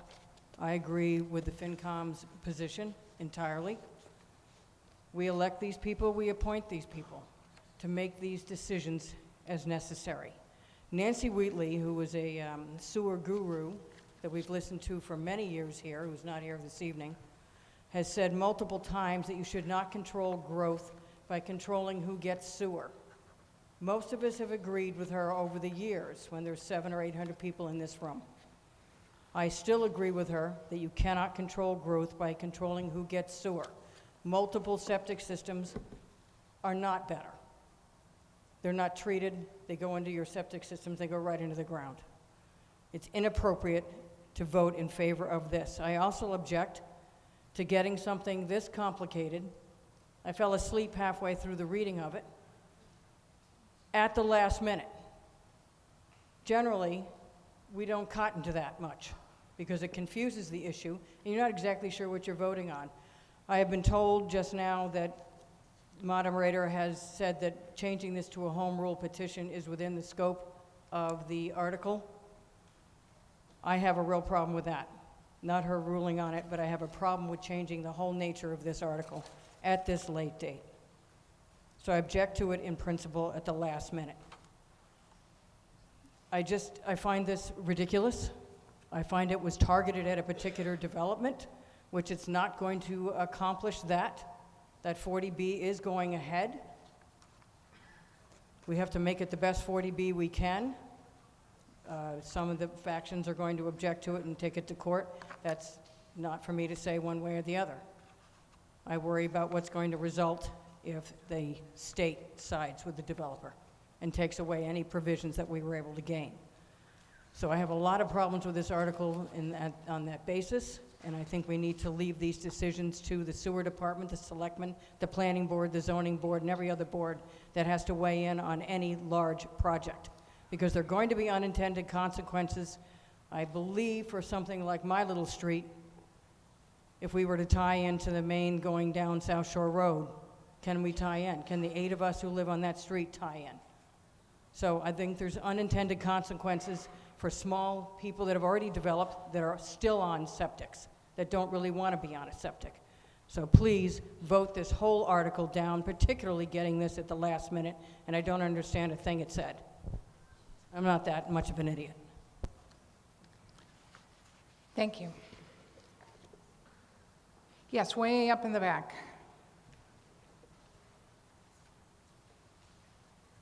Thank you, Ms. Moderator. Dave Iverson. It's just a little bit confusing how the FinCom approves or doesn't give a downvote to the SPF article, which basically is taking power away from the selectmen as well. So it's a very confusing message we're getting here from a lot of people. This article is about putting control of our sewers in the hands of the people that paid for it. Okay? We're high, as Tobias Glidden said, people on the boards are just getting held to a higher standard. And the people in town here should have a voice in how their sewers and how their roads are used. And it's that simple. If you live on a road, if Linda's road is a private road, she can run her sewer down and hook in at the town road. It's all pretty clear in this article, and I don't know how she could be confused by it. Thank you. Yes. Oh, I'm sorry. I'll come back over to you in a sec. But yeah, go ahead. Turn right around. There's a microphone right behind you. Oh, thank you very much. Bob Batachi. This article may be very clear to you, but I happen to share the views of the woman who spoke earlier. This is very difficult to go through all of the legal jargon to believe what you said. It may be true, but I'm sorry, I can't interpret it, and it's too much of a last minute to try and force this to a vote. That's my comment. Thank you. The gentleman over here.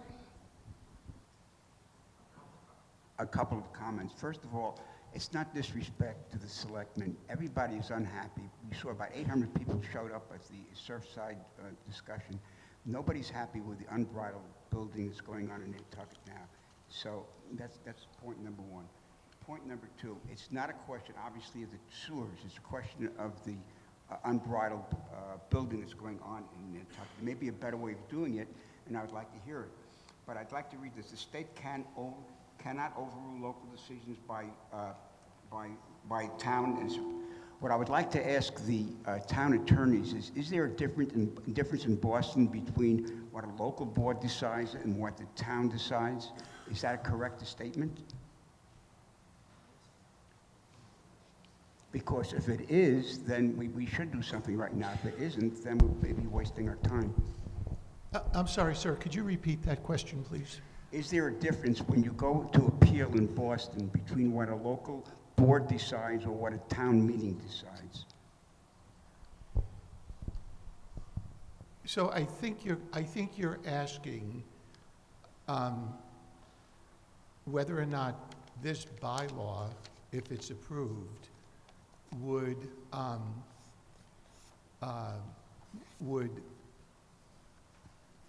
be a basis for opposing the 40B project if it's appealed to the state, meaning the Housing Appeals Committee? Is that your question? Yes. So, the answer to that question is a little bit complicated, but essentially, the 40B regulations currently provide that an applicant for a 40B project is only subject to local regulations that are in place at the time that the application is filed with the Zoning Board of Appeals. And so this bylaw will not be effective, assuming it's approved at town meeting, unless and until the Attorney General approves that within 90 days. So this bylaw does not affect any pending 40B application. But will it affect future applications? Well, in terms of a future application, you know, you have to look at exactly what the application is, what waivers are being requested. But I think there would be the possibility that a developer in a future application could ask the Zoning Board of Appeals to waive the provisions of this bylaw. And the Zoning Board of Appeals does have that authority, at least with respect to permitting a private party to enter on town property to extend a sewer. So let me just explain, because this gets a little bit complicated. It is not at all uncommon in Nantucket for a developer, and I believe it's the circumstance that the previous speaker, Linda Williams, was talking about. If folks on a way, and let's say there's 8 homes, want to connect to a town sewer which is in the street off of their subdivision, there is a process now under the town's sanitary sewer policy for that group of folks to come to the Board of Selectmen and say, we will pay all the costs of installing that sewer line. In exchange, the town agrees, after it's inspected and accepted, the town then agrees to accept all of the pipes and to dedicate that as a common sewer. That's a fairly common process. My concern with this bylaw is that the sewer commissioners couldn't enter into that agreement because it would give permission to either a developer or a group of homeowners to come on town property in order to install that sewer line without first coming to town meeting. So my concern is that would be an unintended, potentially unintended consequence of this bylaw.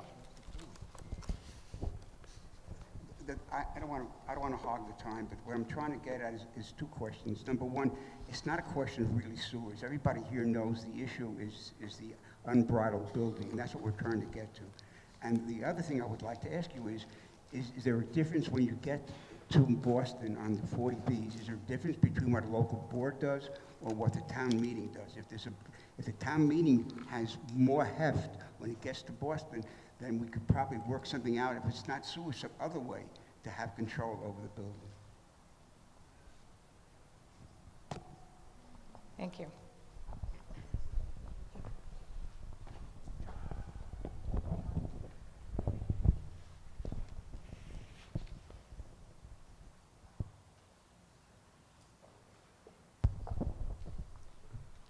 So the Housing Appeals Committee in Boston, which would ultimately review the 40B case that's currently before the Zoning Board of Appeals,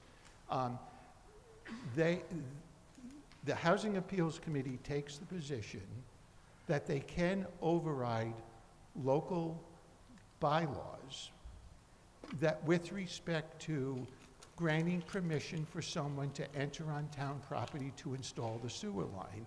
There is a case, and it involved the town of Groton, where the court said the the Zoning Board of Appeals could not grant an easement because that is the purview of town meeting. But that's a very different circumstance than what we're talking about here, the situation I described, where the sewer commission would grant someone permission to come on town property to install the sewer, which would ultimately be accepted as a town sewer. Mr. Durensis?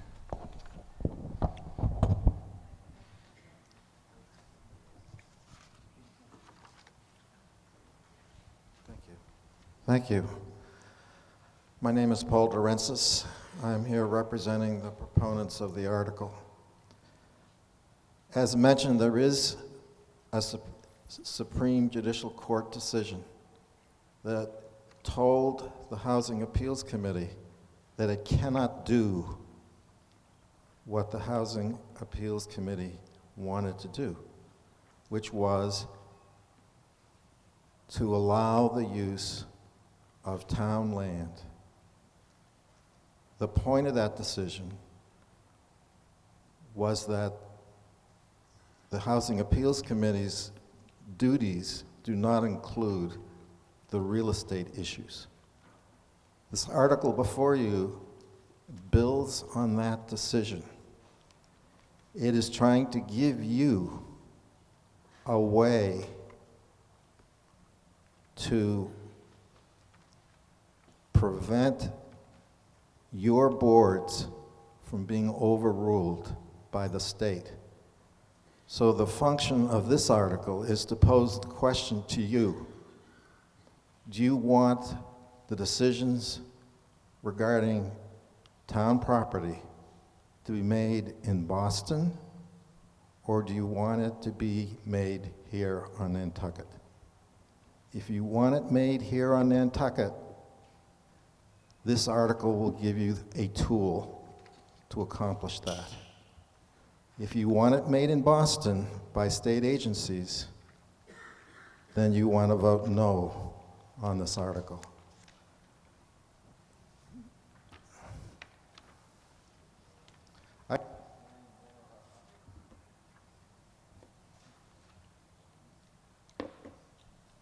Okay.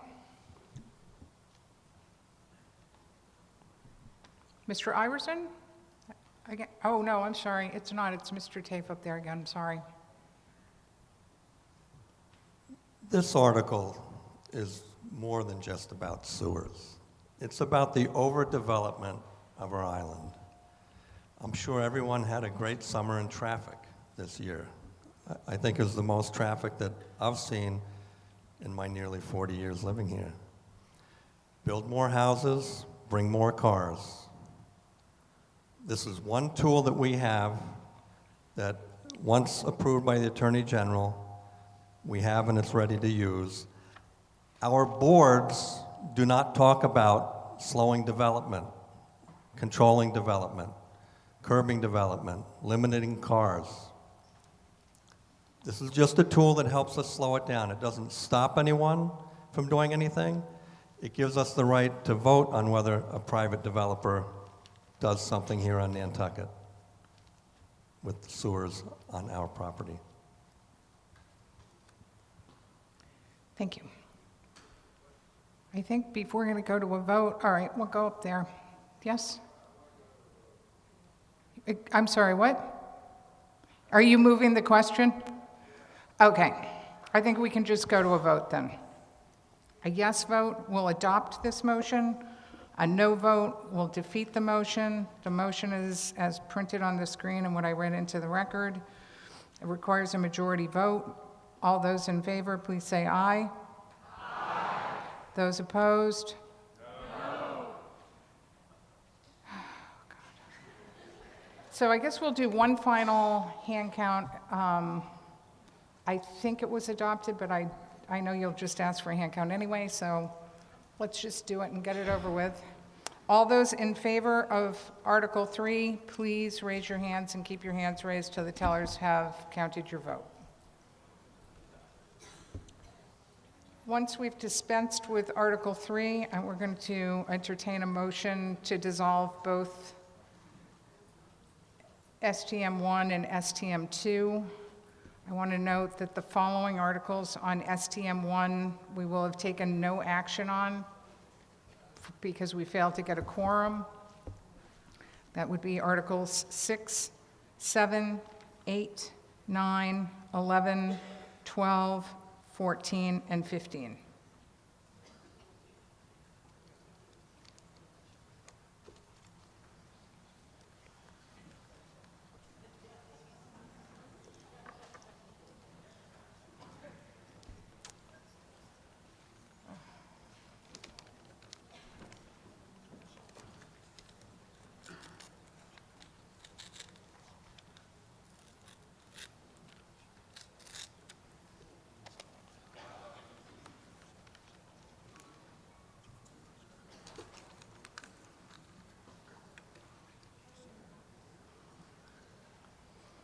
Okay.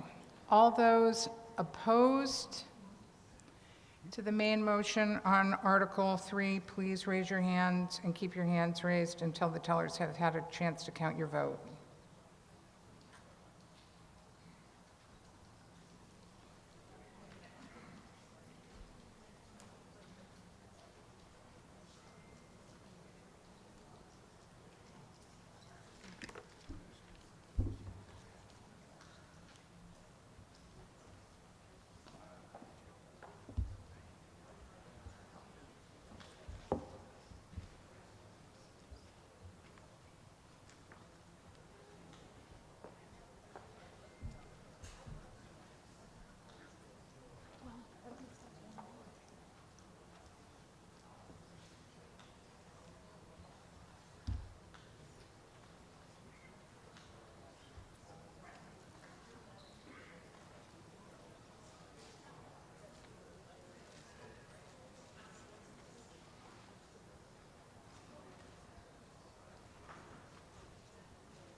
Okay, on Article 3, yes, 144, no, 62. Article 3 is adopted.